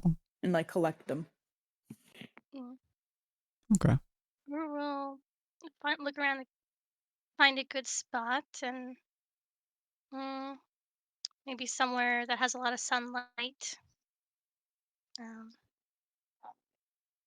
Probably somewhere on a higher ledge or something. And she'll bless the area around it. Okay. So you bless the area, and it is doing a little bit better than it was. The general tree line it's decently covered in plant life, but for the most part, it's like a lot of people step on, a lot of people tramp on it. So you blessing it makes it much greener, much nicer, especially around the general area.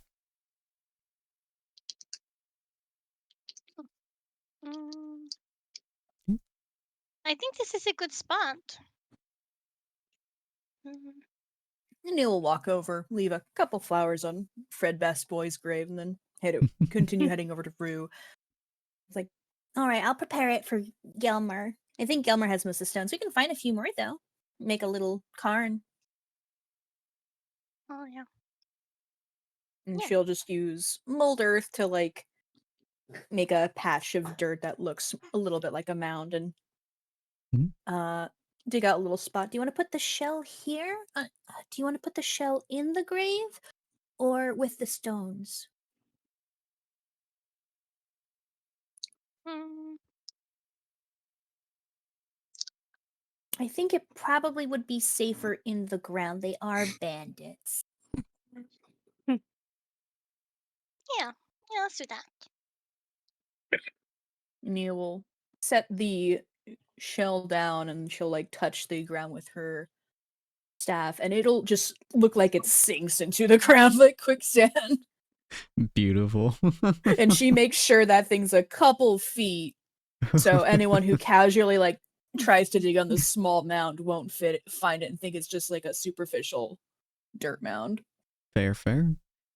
As you are kind of doing this, and I assume the rest of you guys have kind of accumulated over there with the stones and everything like that. You also see like Alexandria kind of leaning against one of the trees with her head against the bark, eyes closed, and Cade is kind of walking out of the castle, kind of flipping his knives again, and behind him is Roderick, who is just kind of slowly walking with, his staff, just kind of much slower than Cade, but Cade is walking at just maybe a step faster than he is.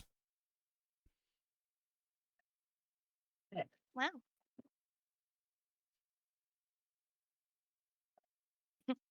This is a great turnout. Look at this. Honestly, it is. And she'll give a See? little bow to them. Yeah. Roderick gives you a very gentle bow, and he goes, "Aye, Jason was a complicated fellow, but a useful one." We plan to just set up the grave and maybe have a moment of silence, but if anyone does want to say anything, you are more than welcome to. We don't really know him at all, so. I'm one of the only ones who do. When he was a kid, he was abandoned by not only his parents, but the 4 different foster families that he was put into. He was originally from Harmonious Haven.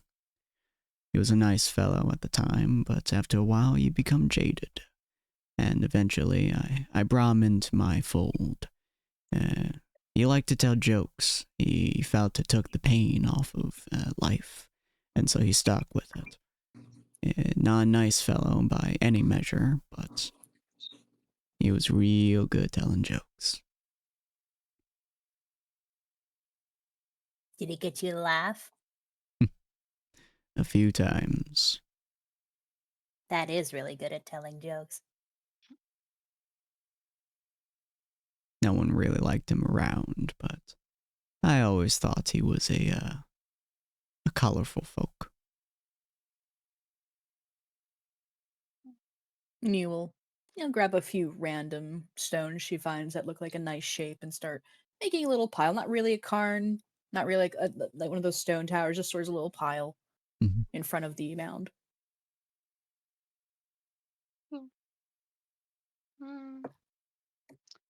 Cade at this point has put away his knives and just has his arms folded, watching the grave pile. Are Cyril, Gelmar, and Dakota here or on the way? They're here. I assume. We're here. Yelmer just literally walks up with a singular large stone, very clearly flattened on the bottom, that he sets on the ground in front of the pile of stones, grabs his chisel, and he will begin carving out the name Jason on the top, as well as the sigil he placed on the original stone immediately afterwards. Aww. Nice. And Nia will bow her head and use Druidic Craft again to just sort of make the area a little bit sunnier, as if there's a god ray from the sun coming down. And she'll have her own moment of silence and have her head bowed.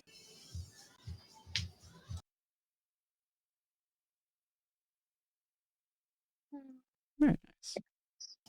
Rue's looking down at the burial. Just kind of a stone of rocks. Mm-hmm. Doesn't remember ever having to do these before, though probably helping out in other towns. She probably has. Times past. Mm-hmm. But she'll just kind of, the words kind of just like stumble out of her as she's just kind of in this quiet moment with everybody.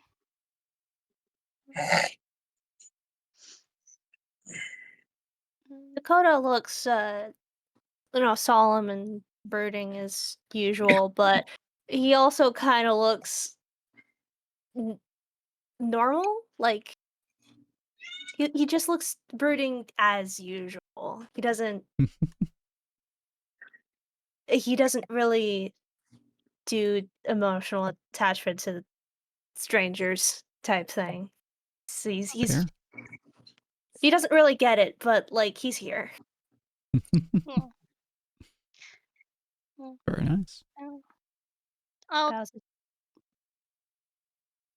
Was that oh right? yeah, I was, but I'm like, oh yeah, Gilmore has the rune. Where's he put? Mm-hmm. He carved the sigil he made using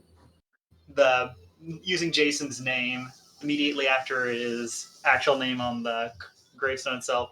So he has one written up in common and just the sigil immediately afterwards. Oh, He's then going to pull out the multiple carvings of deific designations and sits there debating which one to carve on the grave before eventually just shrugging his shoulder and carving all of them on the front. Oh no. 1, 2, 3, 4.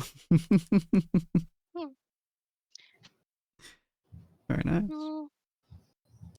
Yeah. I guess we didn't really know you, but I'm glad that it's such a good turnout with Kate and Roderick and Alex. That person that was over there who had, I think, an interest in Gilmar. Nia leans over. Alexandria. Oh, Alexandria, thank you. She didn't remember that in her notes. So like, oh. Roderick just kind of chuckles behind you and he just goes, well, is a much better turnout than he would have ever expected. Glad we can all do this. Even though I guess you are not expecting to be dying there. It's all really. But I'm glad that we were able to do this for you, Jason, even though it's kind of ended here. But I hope that all these sigils and you'll have a good time in the next life.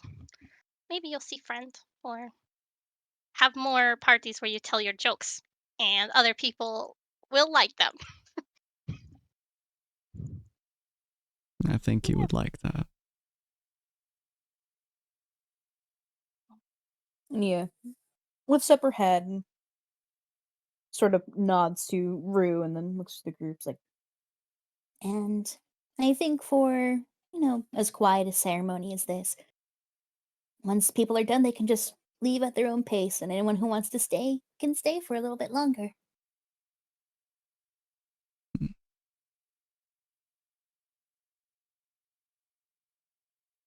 and Ania will wait for a bit to see if anyone does start to leave. No one does, at least not of Roderick's crew. And so Ania breaks the tension by leaving first. But she just like walks slowly away. Cool. Back to the ruins. Mm-hmm. The rest of them just kind of seem to stand there, watching the grave. Was that Cyril?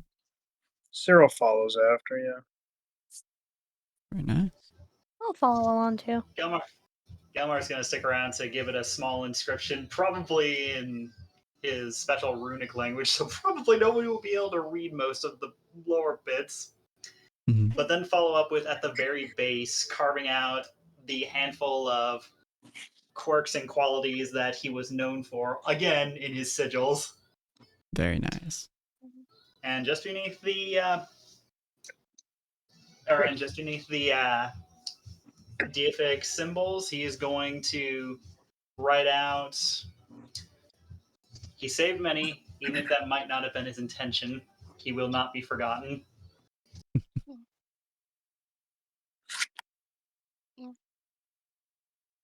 With Gilmar's somewhat by her side, she'll Mhm. just say,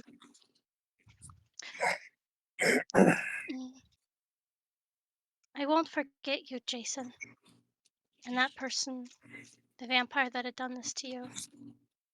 I'll seek justice for you. See you on another side. And she'll go. Very nice. All right. You guys all head back. Gelmar taking his time a little bit with his runic language. But you all head back into the ruins. Where are you guys heading to? Ania just headed back. She would like start to head back to the kitchen just because it's like the main place she knows.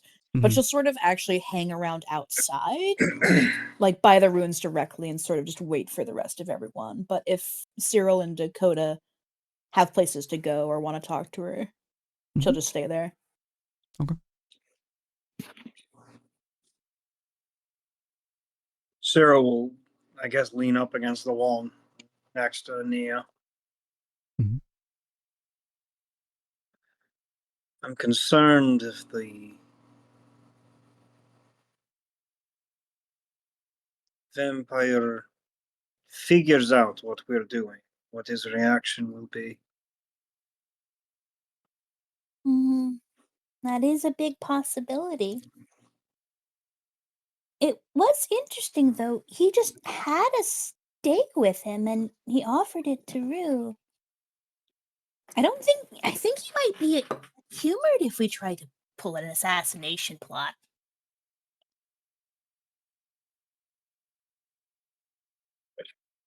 As silly as that sounds, I know.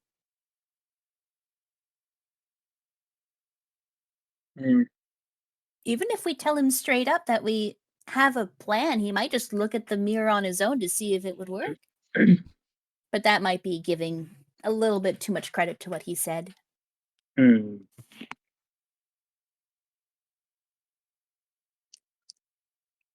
wonder if maybe we could.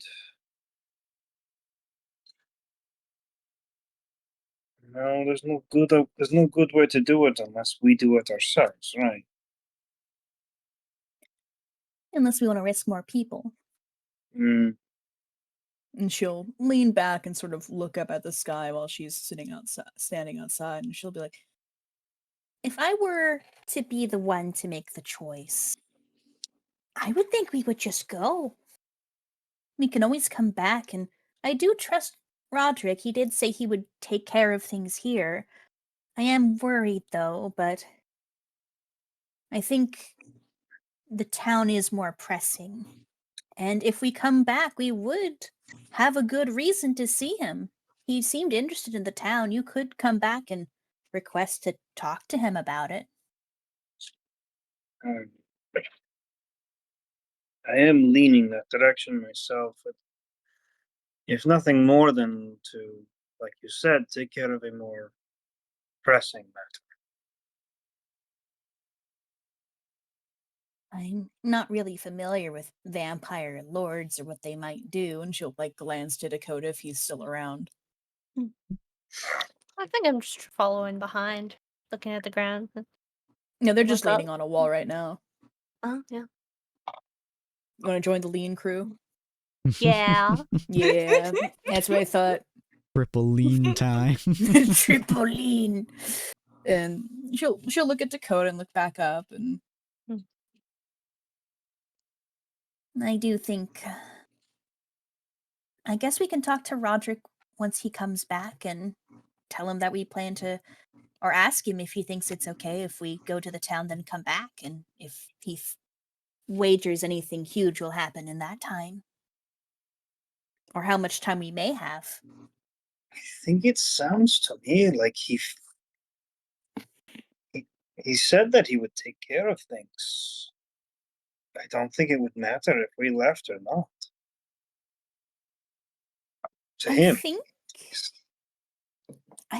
it's more that even if he fails, he's okay with us leaving, because even We know anyone know that, but I was gonna say that, like, even when Cyril asked him if he wanted them to be there, Mhm. he told Cyril like to stay or go, but Nia wouldn't know that because that was in the stones.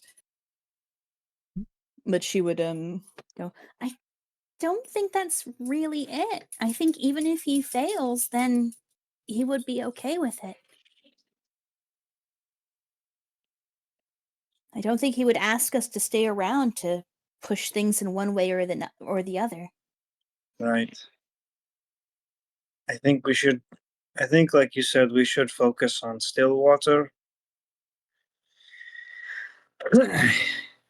We should go, make a plan, and hope that it works.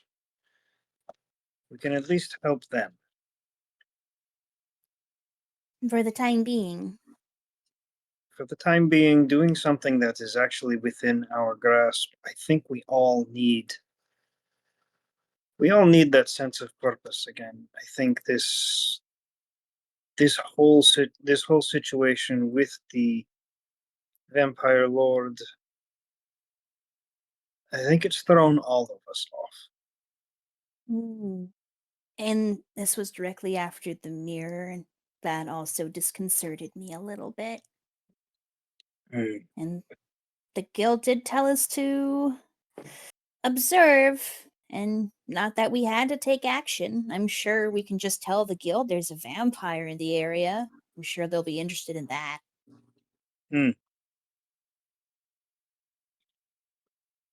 I could even send a message to them post haste.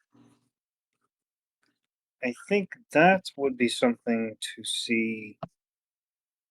I think that would be something to ask Roderick about.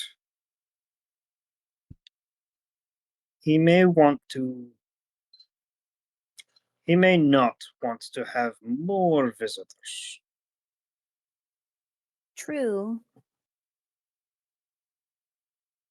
I could possibly send an animal messenger if he thinks that would be a good idea.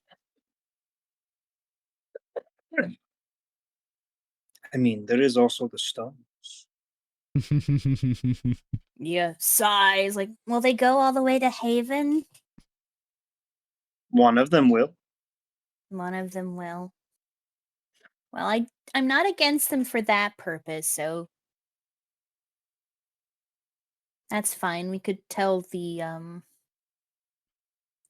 guild lady, the receptionist. What's her name? Such an awful memory for names. If you give me a little bit of time to look through my notes, I'm sure I'll be able to remember. Carla. I'm looking at the name right now. It's Carla. Nice, the nice, receptionist. Carla. The receptionist. Carla. I'm so That's glad I have Carla. an NPC section.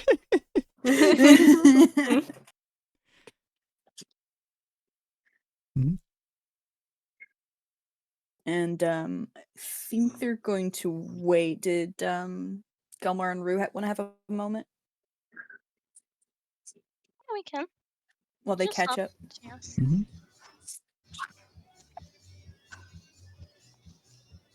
Did you want to start? So as they're slowly making their way back towards the fortress, he's actually going to tap her on the shoulder and lean in and ask, "How are you holding up?" I'm feeling a bit happy. I'm glad that we are able to do that for him. Because I kind of figured that, I don't know, I just felt that if I didn't do something, I would forget. And I wouldn't want to be forgotten like that. Not everyone earns the respects they deserve during their life. Thankfully, they don't necessarily need to, he says, looking up towards the sky. I think it is good to forgive and move on, just because they're already dead, and I'm not powerful enough to bring them back. Perhaps, but at least we could still give them some level of proper respects in the time beyond. Yeah, and just to let them know that someone is going to remember. And to thank them for all they did in the time they had. That is true, and apparently they're jokes. Still, I still can't say I don't respect that. Thanks for going with the ceremony as well, and doing all that. Oh, believe me, it was my pleasure. As I've said, everyone deserves their due, in one way or another. I'm glad that we're on the same page. Bonding. Yes.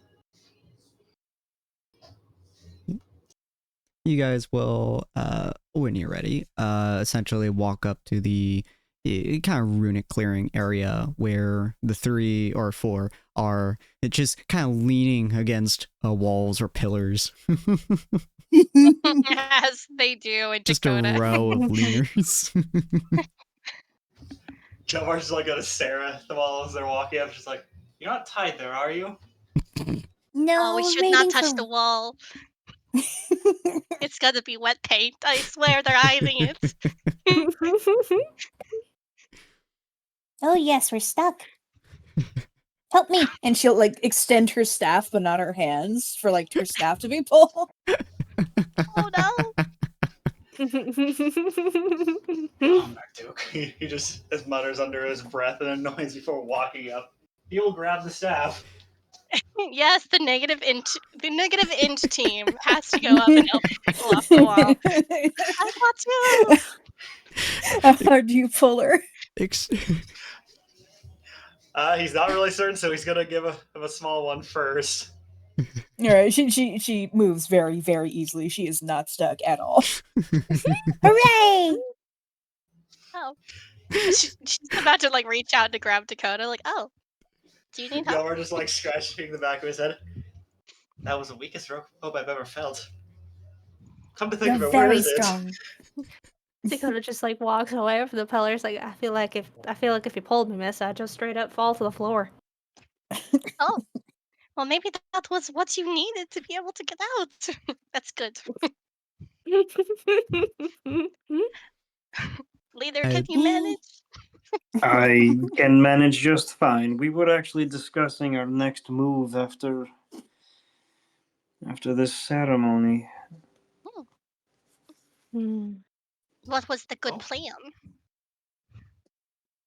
I think we would do well to have a purpose again. We should go to Stillwater. Mhm. That much I agree. Has to be our next step anyway. Hmm. Yeah. As much as I can want to do with the vampire, there are still those people that have been missing and kidnapped. It's important to do that, especially if something bad can go off. I think it goes without saying he'll be around here for a fair bit of time, and besides, I think we still need a bit more of that time to plan out anything. Mm-hmm. Precisely. We were going to, or at least I maybe Cyril, going to wait for Roderick for when they come back around, so we can ask him a few questions. Well, at first I did not like Roderick, but he went through the ceremony, so he's kind of okay. Definitely has a lot more level head than a lot of the folks I've seen around here, he says, looking over his shoulder. That's because he's old. He's certainly not like the bandits I know. When you It is run a a kingdom of them, complicated- it's hard to be one. Hi. What? See him like just slowly approaching you guys. Hello. Whoa. What did he say? And when you run a kingdom of them, it's hard to be like them. I'm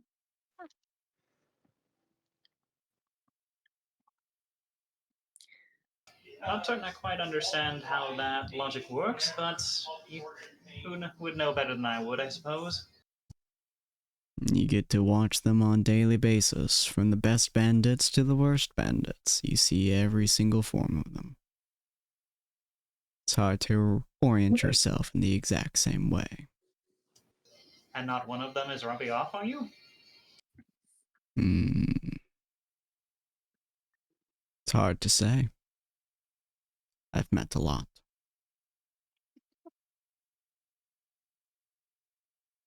Old age We and haven't- cunning, I suppose, correct? Well, I sure hope it's not Alexandra.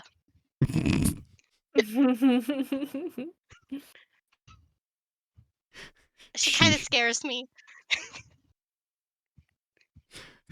I still would like to have a duel with her a little later, but that's for another time.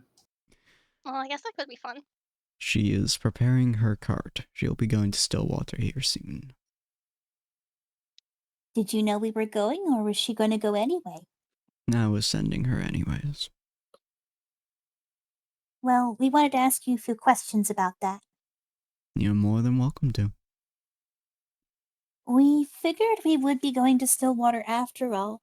How long do you think things here will stay stable, by your estimation?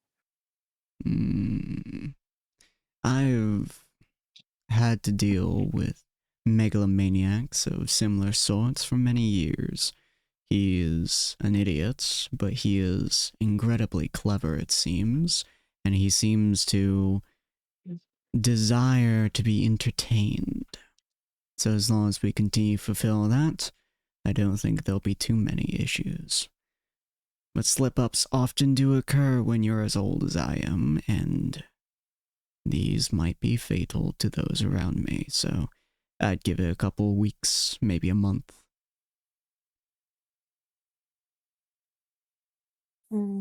Less time than I was hoping for, but Stillwater isn't that far. Only a day. Do you think you would be able to keep... I don't think you'd be able to keep the mirror secret. I'm sure someone would tell the vampire lord about it eventually. But do you think you could keep it hidden? I could. That would not be very difficult. We should probably assume he'll know about it by the time we get back, though. It's always best to assume the worst case scenario so that you can plan accordingly. Neil will nod, but seem satisfied, and she'll look to the others if they have anything to add. Continue, ask.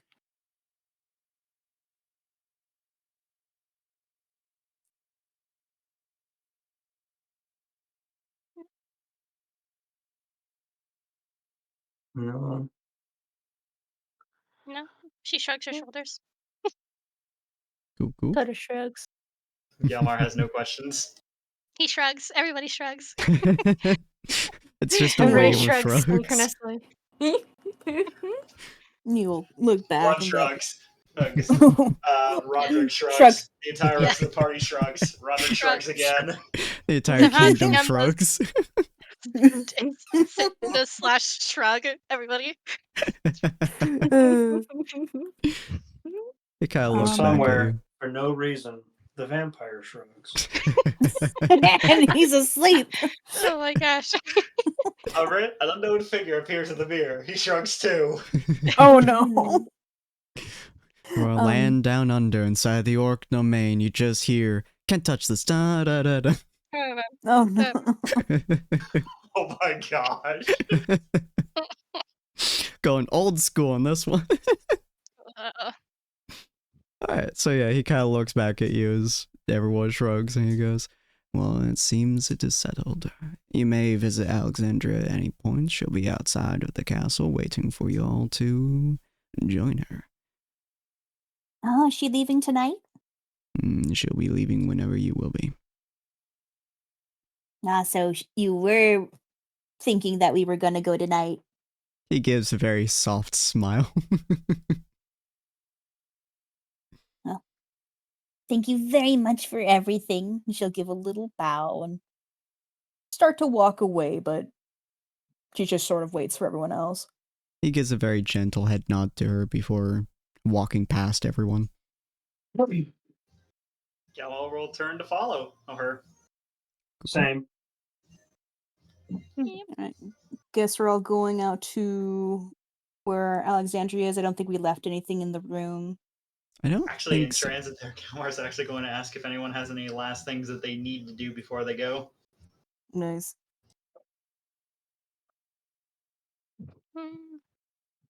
Oh, out of game. Mhm. I'm just gonna ask, Rue, did Rue ever say anything about the lady she saw? Oh, the book that she has. Yeah. Mhm. I Did was she thinking completely? about that. Yeah. Oh man, can I? Let's just roll for it. I'll see if she Yeah. remembers or not. Yeah, that's good. That's good. Yeah. Well, Feel free to just roll an int check. sure. Oh well, that's gonna be even worse. Let's do it. Yeah. Let's do it. Worse Let's do better. it. Oof. Oh no! Oh shit! Oh, Unnatural. nipple. Ah, I'm so Ah. sorry. The book being an extra on me, it just feels like my weight It was always training. there. It's always there. You were too Now I'm half excited for expecting- your combat training. You didn't write down. Now I'm half expecting for one day for her to pull it out, think it's another one of her own Guys? notebooks, and start writing her own things in there. When did she start going through the bandit camp? Like they think like Rue's just been lying the whole time. She does everything. Oh, She's Oh. been doing this for a long Yeah, time. We Yes, just sir. lost oh, Serial. Oh, there he he is. is. Oh, there you are. Hi. Yeah. Could you not hear anyone? It froze for a second there. I missed a whole bunch of stuff. Ah. Oh, Did you miss Rue. the book? Oh god. What was the last thing you heard? Oh, They were Rue was rolling. Ah. yeah. Oh, I Rue got a failed. 1. She rolled an unnatural 1. Oh. Damn. So the book that she found when that person was like investigating the Mhm. bandit camp, it's just on her. She doesn't remember that it exists. Doesn't even Poor remember girl. the herbs she got for her nap. Oh, no. Oh. Oh my She'll remember eventually when she goes scavenging again. Mhm. Eventually, yeah. That's how my Uh, memory works too, honestly.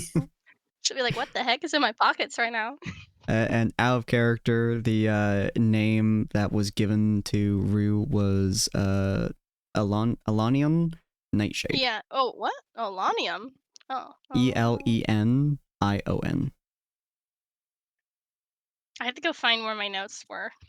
on this. Elenion? You Elenion Nightshade. like? Do you make Oh yeah, names Lenny and by Nightshade. pressing random syllables on the keyboard? Look, it's really, really useful when you face bash your feels- keyboard.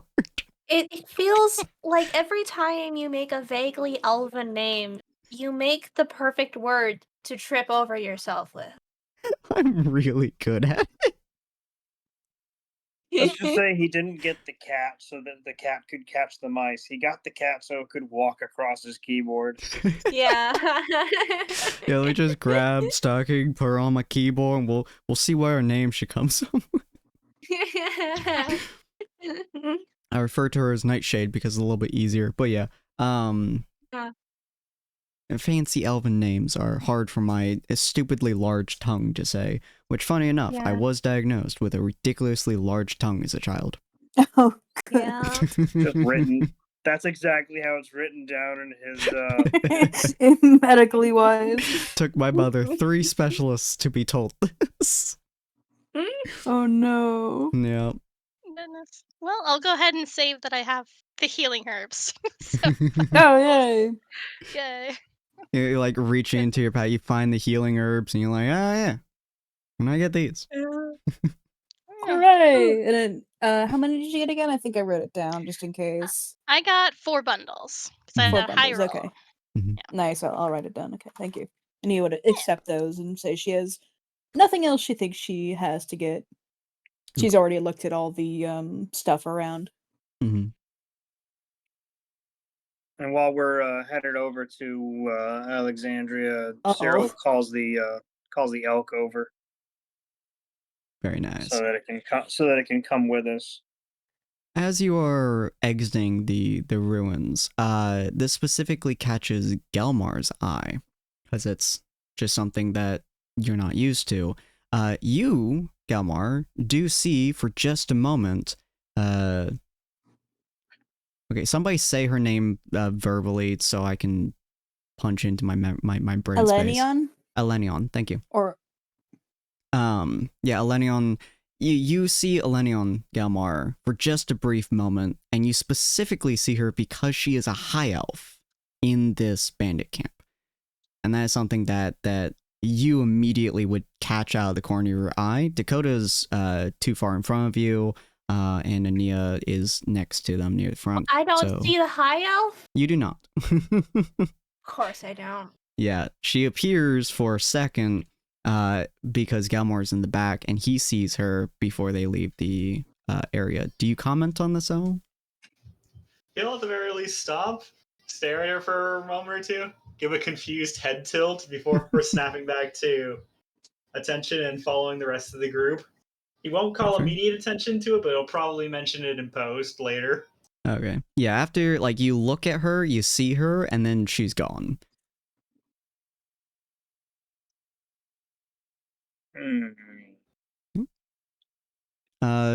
Cyril, you're usually right next to Galmar, so you would notice him stop for a second before continuing forward.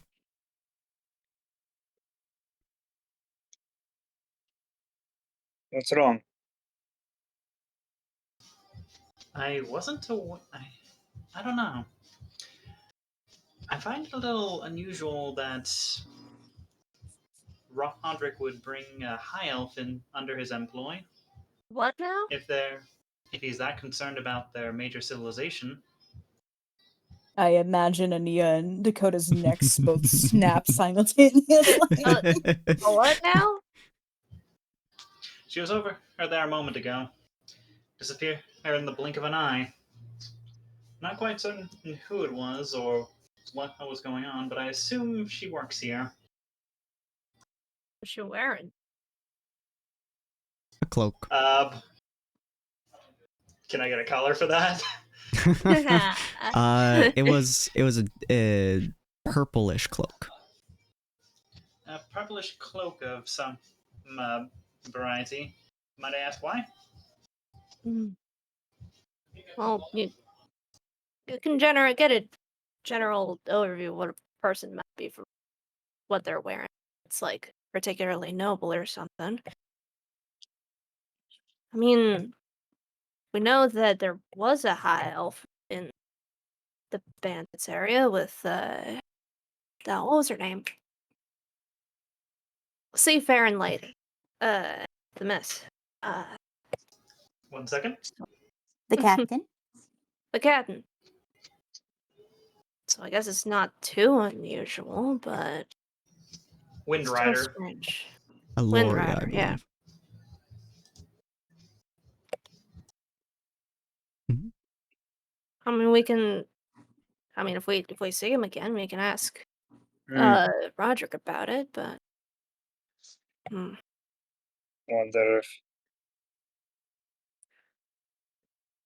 Wonder if it would be more concerning that there's a high elf than that there's a vampire loose. Why is that? Inia's not saying much. She doesn't actually seem that concerned. Mm-hmm.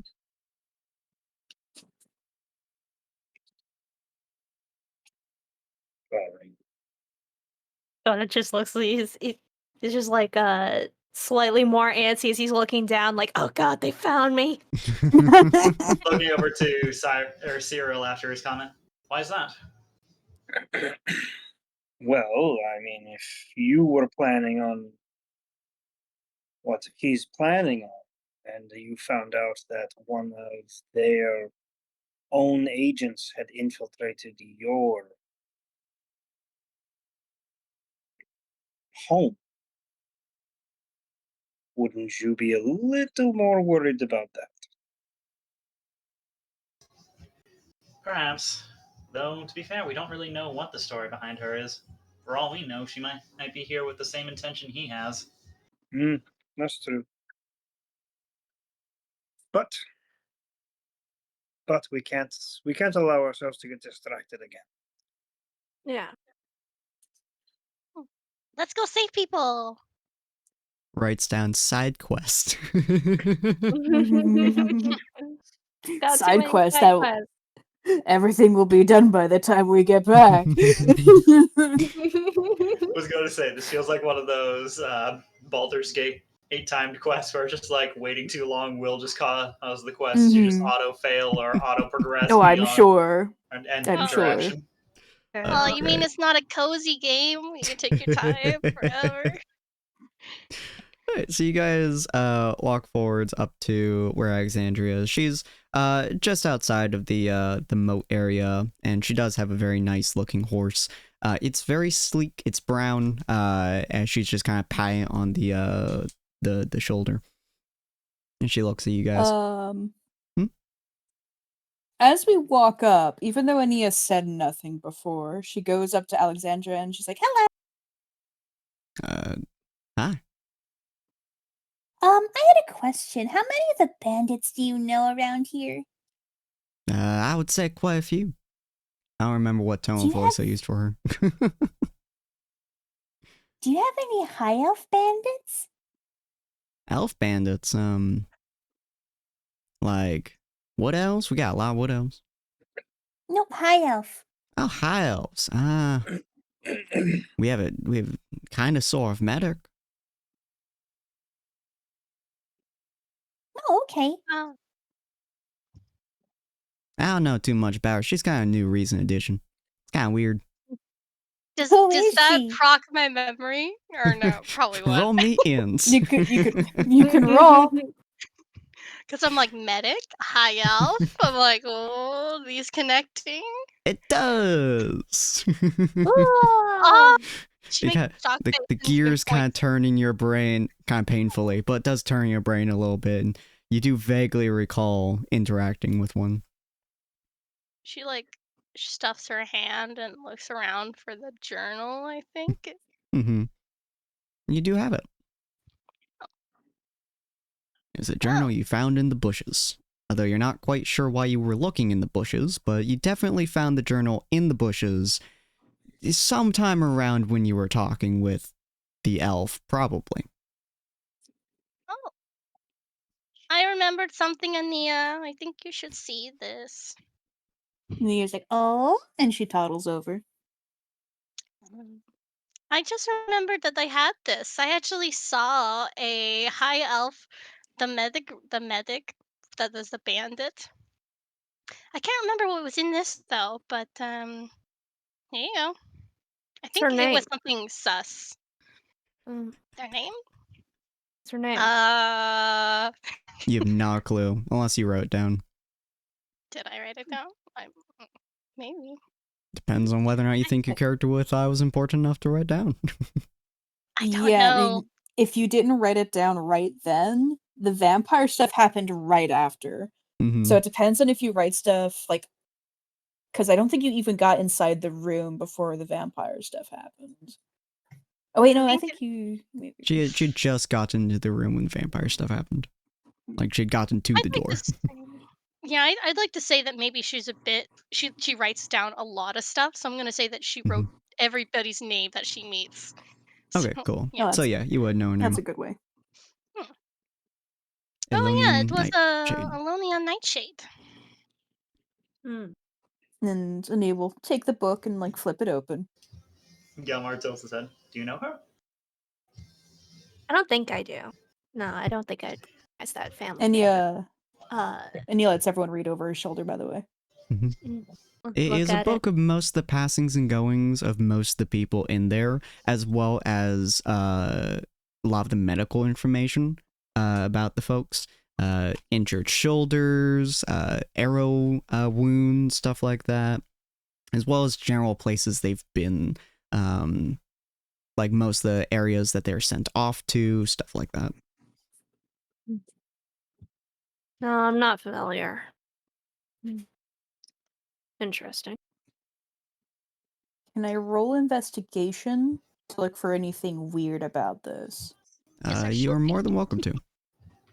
She's clearly some capacity of an investigator Ooh. of her own right. He says with a claw to his face.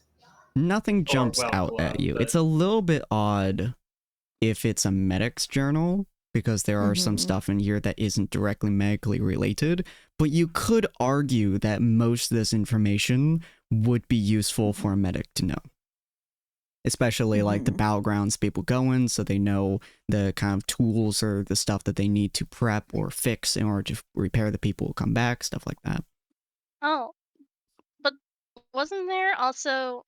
So wasn't that magical? She's like thinking about it, turning back to the notes. Wasn't there a series of messages between like two people in there? There Only half of the are. conversation replies? In the far back of the book, as you're kind of like skewing through it, it's in between a couple pages and it's relatively difficult to get to. But of course, with Root saying it, you find it relatively easily. You do see there are some correspondence between, you assume, at least two people. It's just one person's statements though. So it's stuff like they have moved here, or I fixed up this person, or where are you going? Stuff like that. It's like one person's point of view statements, and you cannot in any way, shape, or form know what the other people, how many there are, what they might be saying to it, or even potentially some of the questions that might prompt some of these statements. Honestly, depending, roll me intelligence real quick. Okay, and I did want to ask, and you can either attach this to the intelligence check or not.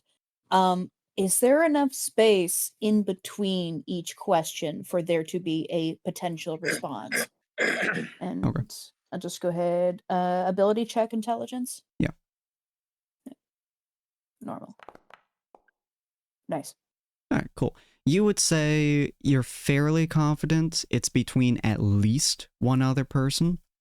There is enough space for a reply, but the way that it's structured, there could be multiple replies that you could put in these spaces, or multiple prompts. It's basically a weird coded ad lib almost, that you can just add in stuff. So if you have another book and you slide in space, you can kind of overlay the messages to a degree, and you can really add as many messages as you want to whatever questions you want, in a very weird codey way. You're not entirely sure how it functions, but it's definitely a correspondence between at least two people. This is weird. And she'll say aloud and let everyone look at it. That's what I thought. That's probably why I took it. What did you find? Ania will offer the book to Gelmar to look at. It's like, This is like she's talking to someone, but there's no response. Or maybe the opposite way around. Odd, he says, staring at it for a minute. Am I safe in the assumption above game that I probably wouldn't be able to figure out anything of what this is? Not in the slightest. To you, this looks like a odd medic's journal for someone who had a real passion for knowing battleground wounds, which you've dealt with a few times. Knowing the battleground wounds is incredibly important for a medic to deal with in this day and age, but this is a lot more detail than most medics you would know would do, but you also aren't a medic, so could be useful. Seems fairly reasonable to me, but yeah, this one section at the end, conversation that seems to imply a response came, but no indication as to what that response might have been. Vicious. Or what the question is, I suppose. And she'll look over to Cyril and offer the book a bit, and she'll say, Well, I think we have two options. We show it to Roderick or we don't. and Despite the fact that Alexandria is right there. She's not even bothering to look over your shoulder. She's just she's just paying the horse, not seeming to give half of a shit.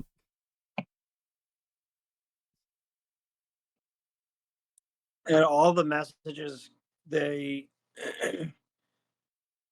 do the messages seem to imply that they're contacting someone to give them information? Roll me investigation. Oh, good cue, good cue.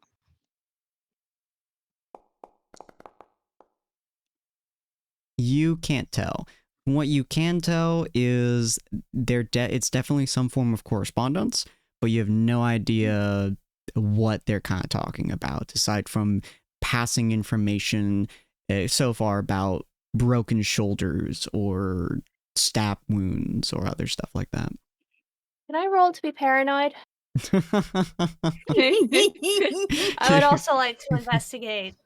You're welcome to investigate paranoidly. What are you trying to find, though? I mean, emotional rolls would probably be wisdom tied. What are you Anything trying related to looking for a cowboy? What are you trying to get from this? I think Dakota wants to know if there's any precedence that this person is a spy for the High Elves trying to find him. You have read a lot of spy stuffs in your books. roll me investigation. Yeah, that's it. Okay, for you, it's so a I'm little bit even higher worse. of a Oh, yeah. That. No. Now you've Yeah. read a lot of them, but you've read a lot of spy stories. Your whole Dakota Rider thing. There's a lot of spy shit in there about fancy folks and all that fun stuff. You know codes. You know codes real well. This isn't a code. Yeah, this is 100% to you. There's no way this is a code. Dang it. You look at the correspondence and you think that's not a coded language. Nope. Curses. You know, I still think it's kind of weird that they're like, they have moved here and stuff. Like, if you're just a medic, you can go around every house and go help. But why you got to note down where people are living from having moved? Do they need people to be in one specific location? Or are they just a welcoming committee? I don't know. Good question.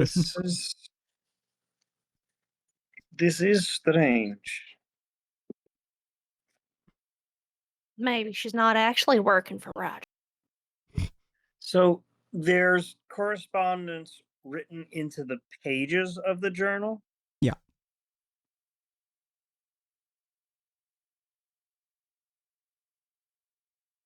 But it's not magical, right? Because we detected magic. It's not magical. It's just normal ink. Well, Ania didn't detect magic. Would Avru said that she already did? Yeah. Well, when I was at the camp before. Before, there was no magical essence. And can I look at the book and try to figure it out with and Beyond? You wouldn't get anything from your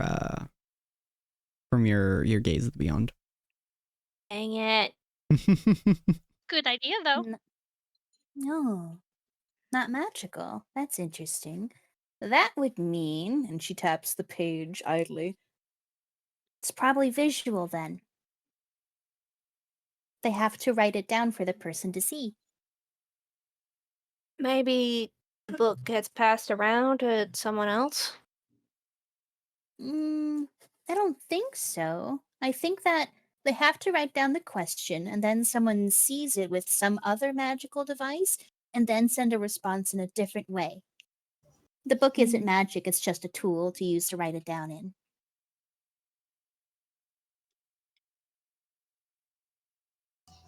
Strange. Well, I figure that if the ink ain't magic, and if the book itself ain't magic, then this book must be for someone else to see eventually.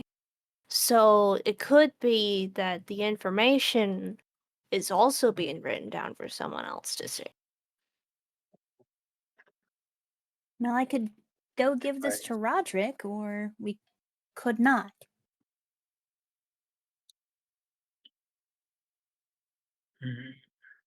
It's too bad I can't bloodhound anything from this. I can't. The object is here. I can't locate anything else from here. But Alexandria, you said Mhm. you had the medic, right? And that's why I remembered. Do you Indeed. do you know where the medic is? Do we want to investigate this now? Meg's usually inside her Meg tent. This is a little bit away from the training ground. We usually go over to her if someone gets clocked upside the head and they get a real bad concussion. Or, they're Huh. an idiot and they impale themselves. Done that a couple times. She good at it? At being a medic, good as bandit can be.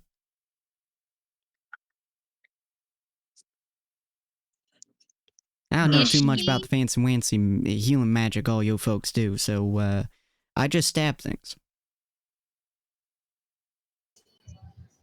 And I fuck, but mostly I just stab things. I just put magic in a rock with a particular sigil that does the casting for me. Fancy. I have a great axe. She pulls out a great axe.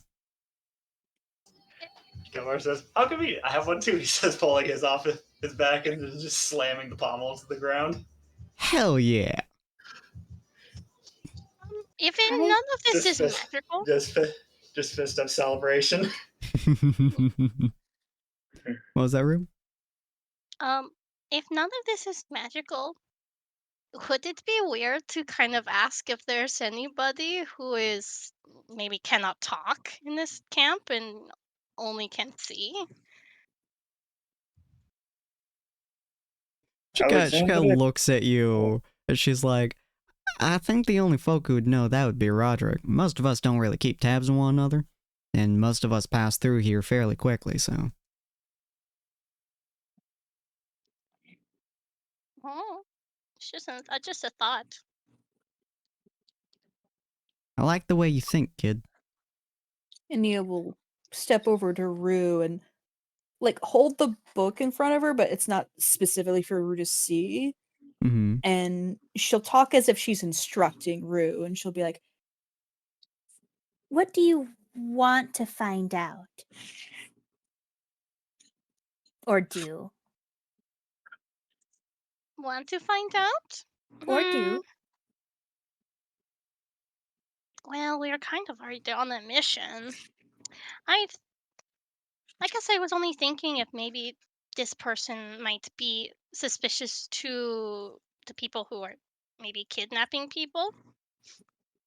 But I don't know. It's hard to think. Well, if you want to make sure they are, we can either warn Roderick about it and then he can keep an eye on the person. Maybe he already knows. Or we don't tell Roderick in case this is at all related to, the kingdom itself. Oh. Because that could make things go faster. Well, it could turn out many different ways, but if we want to get to the town as quick as possible, then the easiest way to do this would just be to give the book to Roderick and warn him, and then he can deal with it. I think you're right.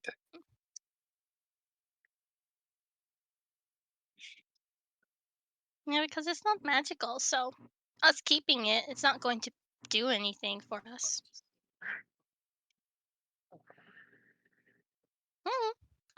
Up with whoever decides. I cannot think of this. That's why I came for Okay. help.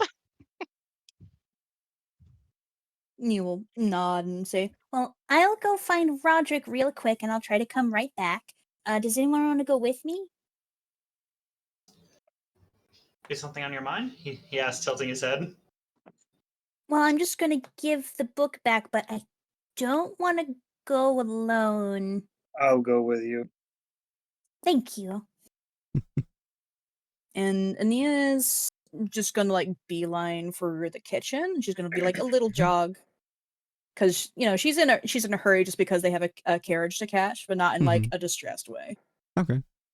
So you make a dash over there, and it doesn't take you more than a couple of minutes, but you eventually make your way into there. And you see Roderick just kind of sitting there. He's staring at a new meal that you're not entirely sure is what is contained in there. To us, it would look kind of like a taco, but with very different meat. And he's just kind of poking it and trying to wrap it in weird ways. And he like looks at you guys as you rush in. And he's like, "Oh, I thought you were all leaving." One more thing to tell you. Mm-hmm. And perception check to see if there's any high elves in the area. Feel free. There are not. Okay. And she'll go over and set the book down in front of him. And for once, she is going to use her stone and send a message to Roderick. And this is 25 words, you said? Okay. It's like, the sending stone is 25 words or less. You can use the message stone for an extended conversation, though, since he's in range. oh, is the message stone... So I Yeah, get I to believe use the message stone. stone's back and forth. Yeah. Okay. It's like... And she'll hold a message stone and say, Rue found this book belonging to your high elf cleric, and I think the back of it might be of interest to you. Interesting. And we'll keep this in mind, thank you. Our high elf is a new addition, so we've been keeping tabs on her as best we can. Cade is currently watching over her. and Ania will give like a little head bow and not say anything else other than, All right, have a good day. Good luck. You too. He looks back and at she'll like his jog. taco. His taco thing. And she'll go ahead and jog back then. Alright, cool. And Cyril, do you say anything? No, I was just there just in case someone tried to sneak up because I have that 20 foot of blind sight. Very fair. As you are passing through the area, and you're behind her, Ania, roll me another perception as you are leaving the castle itself. Okay. That work. So as you leave the area, you do catch sight of her, of the high elf, a little bit of a distance away, talking to Cade. Interesting. Does she look over? She does not. Her back is to you. All right. And they're just like having a normal conversation. Nothing weird looks like it's going on. It looks All right. vaguely like he's flirting with her, but that is about what you've gathered he does to everyone. Yeah, that's probably normal. I clock her appearance mentally and continue to the carriage. Cool. All right, you head back to the carriage. Kate sucks this job. Yeah, so you head back to the carriage. You guys are all there now, and Alexandria looks at you and she shrugs as she puts back on her great axe. Shall we get going, or shall we turn this into a wrestling match? No, I think we're good to go. And she'll get on because she doesn't want to walk. Galmar looked like he was about to take her up on that and just watched the Nia get out. I was just like muttering under his breath, "You're no fun." He said before following her in. It'll take a couple days. You'll have a chance. She chuckles as she just like threw down the gauntlet again. Alexandria slaps the shoulder of the horse somewhat affectionately, and the horse seems almost to be like giddy when she does so, and it just starts pulling the fucking cart like it was made of paper practically. This cart is big too, by the way. It fits all of you, including Cyril if he wants to get in there. And this horse is fairly large, even compared to most that you guys have seen. So it's chugging along like it is pulling paper, even with all of you guys on board, excluding Cyril. Actually, I think I'll probably be on the elk, just walking next to the cart with it. But Fair. Yeah. It is quite a bit smaller than your elk, but your elk is huge, so. What are you saying, Neo? Oh, I didn't say anything. I don't think. Oh, okay.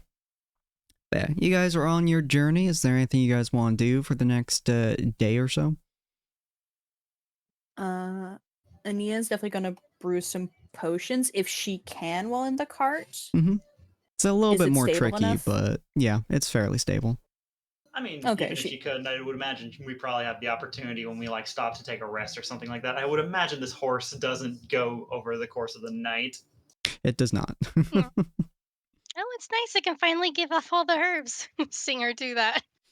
Yay! I can finally more potions. I was almost out. Rue just Yay, reaches potions. into a pocket herb. Pocket herbs.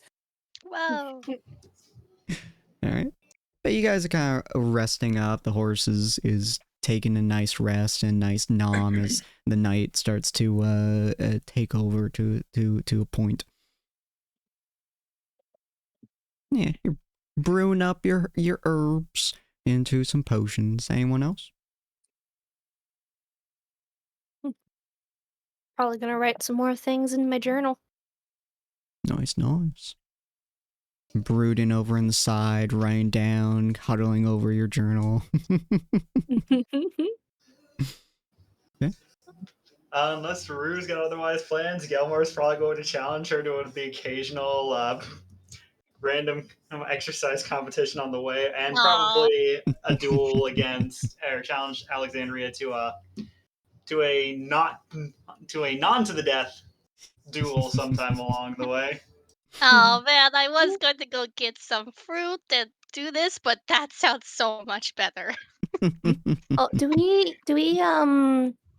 like if the night is starting to start up, do we like light fires or do we just kind of keep moving? She'll eventually stop the horse to make a camp.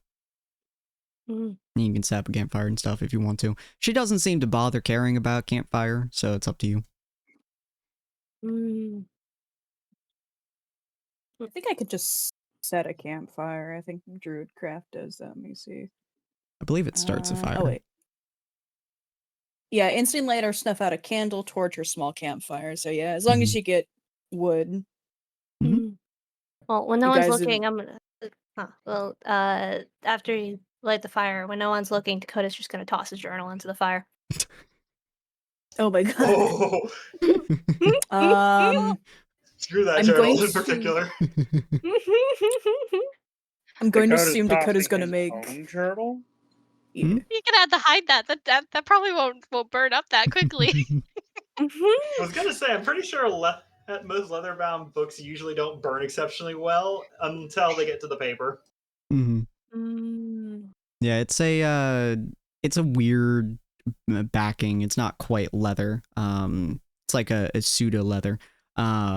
But yeah, essentially while you guys are preoccupied discussing something or another, he essentially just tosses it into the fire, and you guys can all hear it just crack as the fire pops over to it. You guys can do what you want after you hear this crack, but essentially just hear the fire licking it like a log.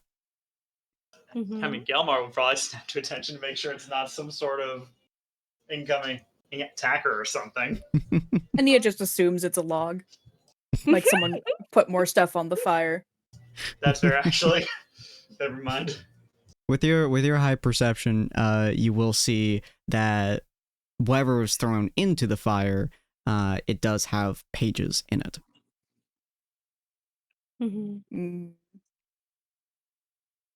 Dakota just is just like staring at the fire, and then he just kind of sighs with relief.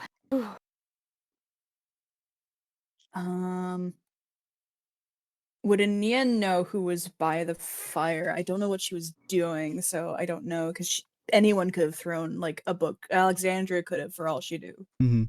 Alexandria seems to be staying particularly far from the fire for whatever reason. Dakota was very clearly very close to the fire. I would say Rue and Gelmar were probably exercising a little bit away from it. Cyril, I don't know what you would be doing.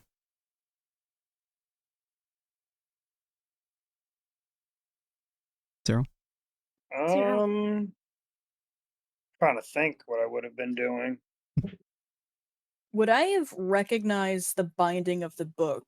You said it was leather, so it would take longer Mhm. to burn. It's a pseudo leather, so it doesn't take quite as long. But yeah, you would, since you had looked over Dakota's shoulder, it's quite distinct. So you would have seen at least the backing of it for sure. Okay, and Nia won't mention it. Of course. Of course. I'll mention it later when it's makes people really uncomfortable. Coach is watching it burn. Mhm. That's funny. Oh, Ania would have actually gone up to Gelmar when he's training at one Mhm. point, and like waited for a good time. Like, oh, Gelmar, you wanted to talk at some point, right? Oh, yes. If you'll have a minute. Or if you've got the minute. Of course. Whenever is a good time for you. Is this above game? Is this midway into his probably mid 50 squats race with Rue or something? Probably. Ania would not have been able to catch up, so she would have waited like at either a checkpoint or at the start or the end. Sorry, when She would- I didn't mean to say Nia in there. That was meant to say Gelmar. That was my bad. That was just a rate. It's just a random exercise race he challenges Rue to because she's one of the primary individuals who actually takes him up on it every time. She's Fair. gonna Oh, no, do. She tries to go extra mile, of course. I'm gonna do like burpees or something horrendous. God. I would yeah, imagine Ania that. would. Go ahead. I'd imagine as soon as their competition or whatever it is they're doing is finished, he probably would take her aside, probably actually a fair distance away from the campfire, or before he starts talking. Mhm. So, how much of a close look did you get at the restraints? Nia will tilt her head a bit, and she'll be just like, Well, I mean, I looked at them. What kind of close look were you thinking of? Are there runes on them I should be paying attention to? Well, yes, there are runes, but I'm not exactly certain most of them were visible. Actually, I was talking about from a magical perspective. It looked like you were midway into examining them in that way when I woke up. Oh, well, they do give off a certain type of magic feel. And when I was trying to dispel them, it felt like they were eating my magic. Well, that sounds about on par with how my experiments with them have gone. He says before, he says before slowly sticking his fingers into what looks like a coin pouch, but you've oftentimes seen him pulling his runes from there. He pulls out the brown rune. You watched him carve this thing every single day. It is the most complicated rune in his repertoire, on the biggest of stones, but you've never once ever seen him actually use it. You've seen him pull it out and debate using it, but it's never actually been used in anyone's presence here. I suppose another part of the reason is you do know a bit more about what my nature is, I suppose, he says before tossing the rune out towards you. Nia will try to catch it. I assume it's not a hard toss to catch. Not a difficult Nope, one. it's just a light underhanded Mhm. thing towards you. Do you Should understand I? Do you understand Draconic? The funny thing is, Ania does a little bit, but it's like heavily fragmented / accented. She knows a weird version. Fair enough. I'll actually let you do whatever it was you were doing before I go into detail about that one, because I'll be real, the language thing is probably going to take a minute of examining to figure out anyway. Mhm. Arcane roll? Yeah. Probably, yeah. Arcana.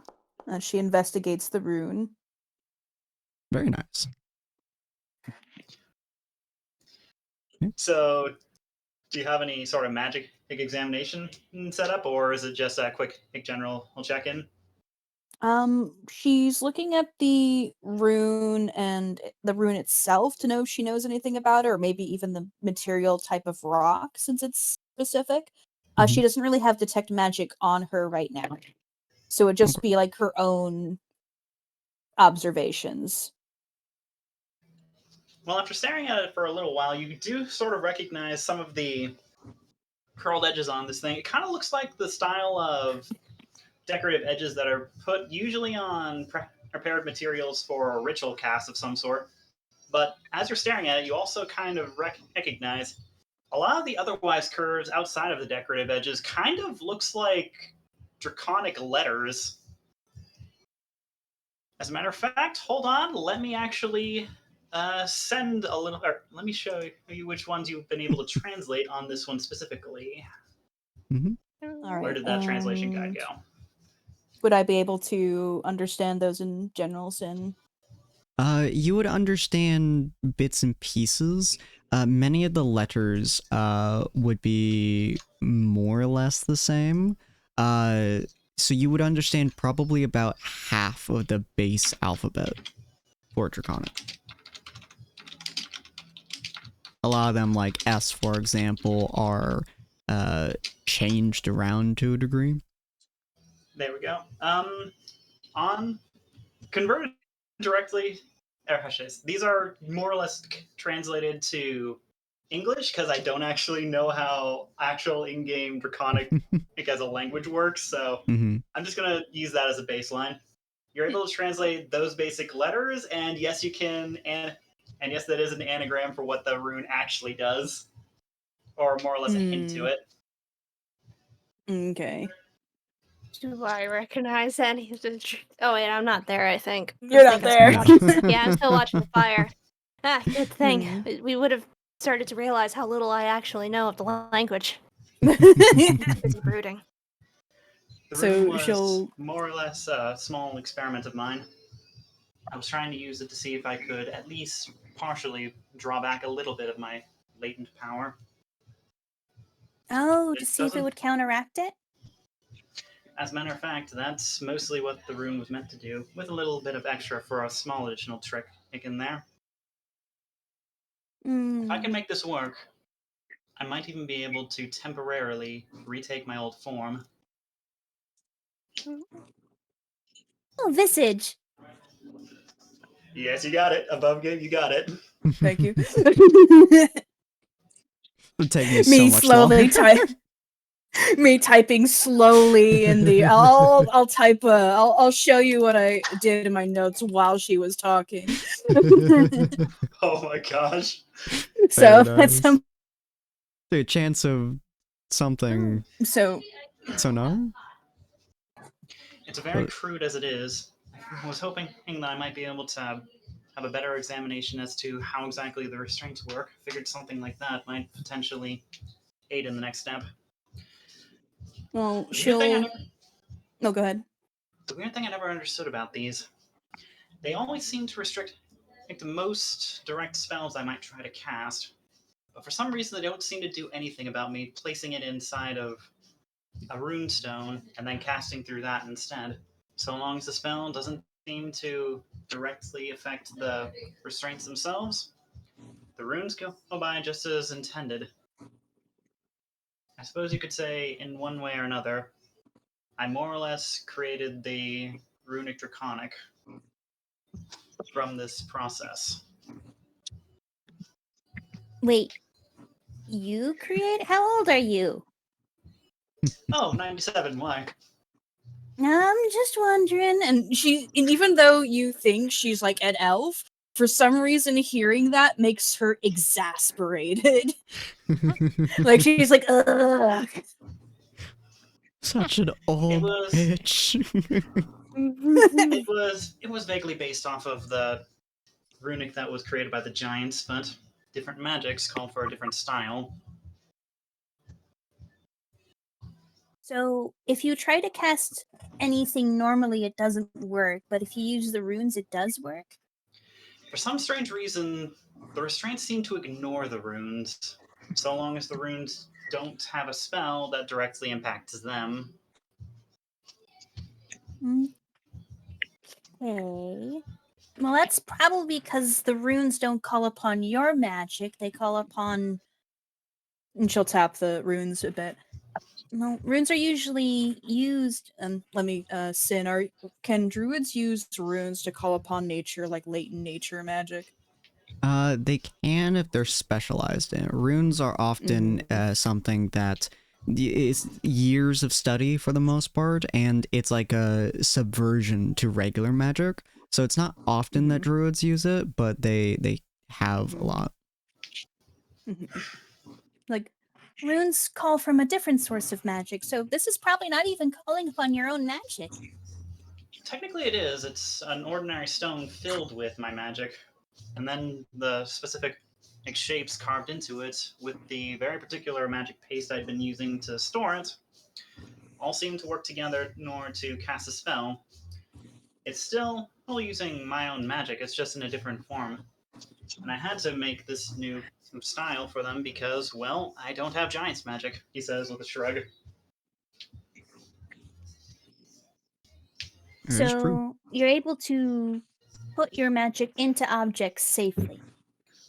So it would seem, yes. That's interesting. Restraints don't take it all, after all. They just try and keep me with small enough to you do whatever it is they're trying to keep me at. After all, at the end of the day, I am their battery as well. They need at least a little bit to keep working. So filling something up over a small amount of time probably won't bother that. But you were Exactly. trying to use this to counter it. What does it do? This specific one? I was trying to use it to cloak the specific areas of the. I was trying to see if I can use it to cloak the restraints in an anti-magic field, I guess is the best way to phrase it. Magic does not flow, and magical sources outside cannot be identified. I figured it would be one of the best way, or figured it was one of the main ways that I could potentially use to get around it. But it's really difficult to have it continue to track the restraints without targeting them. Essentially, you're trying to starve it. That, and by doing it that way, they might not even be able to tell that I am trying to cast magic anywhere else. One problem with that is that if they think they're starving, if you're a battery and they're still able to access your magic, it may try to drain you completely. That's fair, but I don't exactly have a lot of ideas at this current phase. I mostly am just trying to find a new tool in the back pocket because, well, he says, staring back in the direction of the fortress. This mission keeps getting more and more complicated, and I suspect sooner or later I'm going to need a trick like this. You'll lean forward, look up towards the straps, like, I may be able to dispel it, but it would take a lot more power than I can do right now. If we find a more powerful mage, I know you said someone else tried it, but the method I use seemed to work okay. It might end up hurting you a bit, though. At this point, pain is the least of my immediate concerns, especially considering I'm fairly certain it would go away the moment these things are off. Above game, what was the name of the goblin? Which one? The Grimly? merchant? Grimly. Oh, yeah, Grimly. Oh, yes, it was Grimly. As a matter of fact, she made the comment that these things quite literally could kill her if she does it wrong. Yes, I felt that too, but Grimly, I think, is a lot more strong than I am.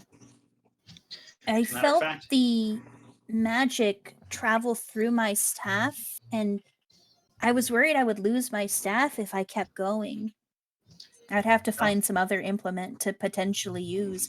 If we find a conduit, an item I can use instead of my staff that's strong enough, we may be able to use it as a sacrifice to break them.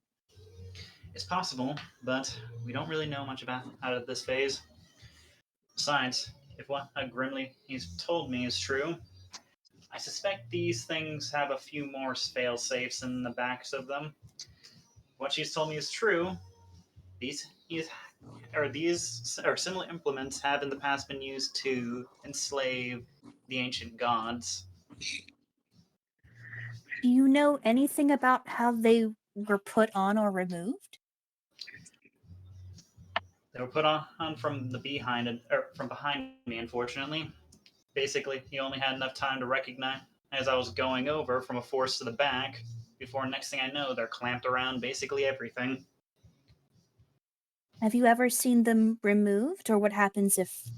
And I'm sorry if this brings up any bad memories, but if someone who has them on, passes.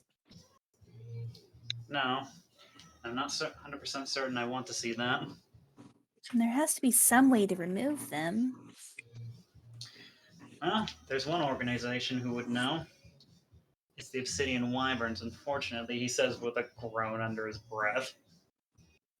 Well, they are sort of on our list to look into, and they might even be connected to this kidnapping. If they are. Still, if what Grimley has told me is true, I wouldn't be surprised if most of the ones we've crossed paths with are just another array of puppets. Turns out a lot of the runes that they put on mine aren't quite working. In other words, a fair few whoever else got these probably have it worse. Possibly. They may be, yours may even be a prototype. It's possible, but I'm not certain. I'm certain they had a set that they placed on my sister as well. Well, if we do find the puppets, that does mean they have strings leading somewhere. I suppose. But how will we be able to follow them to the end is the problem. Oh, that's up for us to find out when it comes around. Is there anything you wanted to do right now? Well, unless you have immediate ideas for additional modifications I could try to this, he says, gesturing back towards the stone, or the rune. She'll look at it and she'll say, Is it okay if I hold on to it to try and study it later? I make a new one every day. Believe me, that one's not exactly going to. I'm not going to miss that one specifically. Certain I'll have another one by the time we get up tomorrow. All right. I'll try to study this tomorrow while we're on our way. Feel free, but be careful. They don't store our magic for very long, unfortunately. He says, All right, I'll placing his do hands it. behind his head. I'll do it first thing in the morning. Good plan. In that case, I suppose I should probably make my way back to the group. I imagine they'll probably start asking questions or start wondering if something happened to us if we stay away too much longer. He says, standing up. They do have a habit of coming over to spy. Oh, what makes you say that? Have they done Because- it to you before? Yes. and she'll start to walk back with complete honesty. All right, You are cool. alright, right? What? You are alright, right? In what way? You aren't being accosted out there, right? Well, no. Our party has been essentially incredibly nice. More nice than I could have ever expected them to be. I mean, I wasn't talking about from them, but okay. Oh, in that case, there's probably a lot of people who don't like me out there. But you were okay in those cases, right? Well, yes, because no one knows I'm that person. Wait. Now he gives you an even more confused look. What do you mean? She walks back over and sort of like gestures her staff towards him. Well, why do you keep your identity a secret? Well, two primary reasons. Firstly, I don't think any. How do you think anyone would have responded if I had immediately opened with, "Hello, I'm a member of a long extinct species, and I have come here looking for aid in tracking down a particular individual who's looking for me. Don't worry about the prisoner's collar and the broken manacles on my neck and wrists. I swear I wasn't up to anything nefarious." Before giving Well- you a shrug. Well, let's just say it's a little bit similar minus the manacles and stuff. Are you? You're a member? Wait. Well, I'm not a dragon. What are you? It would be really cool if I was a dragon. I wonder if a druid can turn into a dragon. I'll have to If that's- try to do that later if I see one. I am kind of, now you have me curious though. What exactly are you? Well, if you're not an elf or half elf, she was disguised as a half elf, right? Full elf. No, I'm Full full elf, elf. Full She- wood elf. Sorry, my bad. You're good. Well, unfortunately, I don't know if I trust you enough to tell you. Not that you'll tell anyone, but that you might accidentally tell someone. He looks like he wants to fire back an argument before, or he just says, "Fair enough, but can I at least get some sort of promise you'll tell me eventually?" And you'll pause for a bit, like half turned away, and then she'll look over, like, Consider the fact I even trusted to tell you that I'm not all what I say I am, to be the fact I trust you at least a little bit. Oh. Honestly, that's fair enough, he says with a smile, all before continuing to follow. All right. and she'll head fair back enough. to camp. Well, hopefully you guys enjoyed this episode. I'm going to go. You have to. Jesus Christ! I haven't talked in like 20 minutes. Good lord, my brain has been defaulting lately. So, but hopefully you guys enjoyed this episode. If you guys did, please hit that follow button. If you guys have not already, go check out the rest of our content over on Vods of Valhalla and Tables of Tartarus, as well as our Discord channel, Purgatory Corner. We're going to go ahead and raid my friend I Am Lizard, because I am going to be, not streaming, but I'm going to be in their Marvel Rivals game. After, why is that not working? God damn it. After I get back from dinner. Nothing's working. What the fuck? Oh my god. Okay, why? I have a command. What's my command called? Raid message. What the hell? Hold on. This is bothering me. Is raiding. Why is my raiding command not working? Oh my god. I think my OBS is broken or something. Oh, wait, I typed in raiders. Now, there we go. Raiding. All right.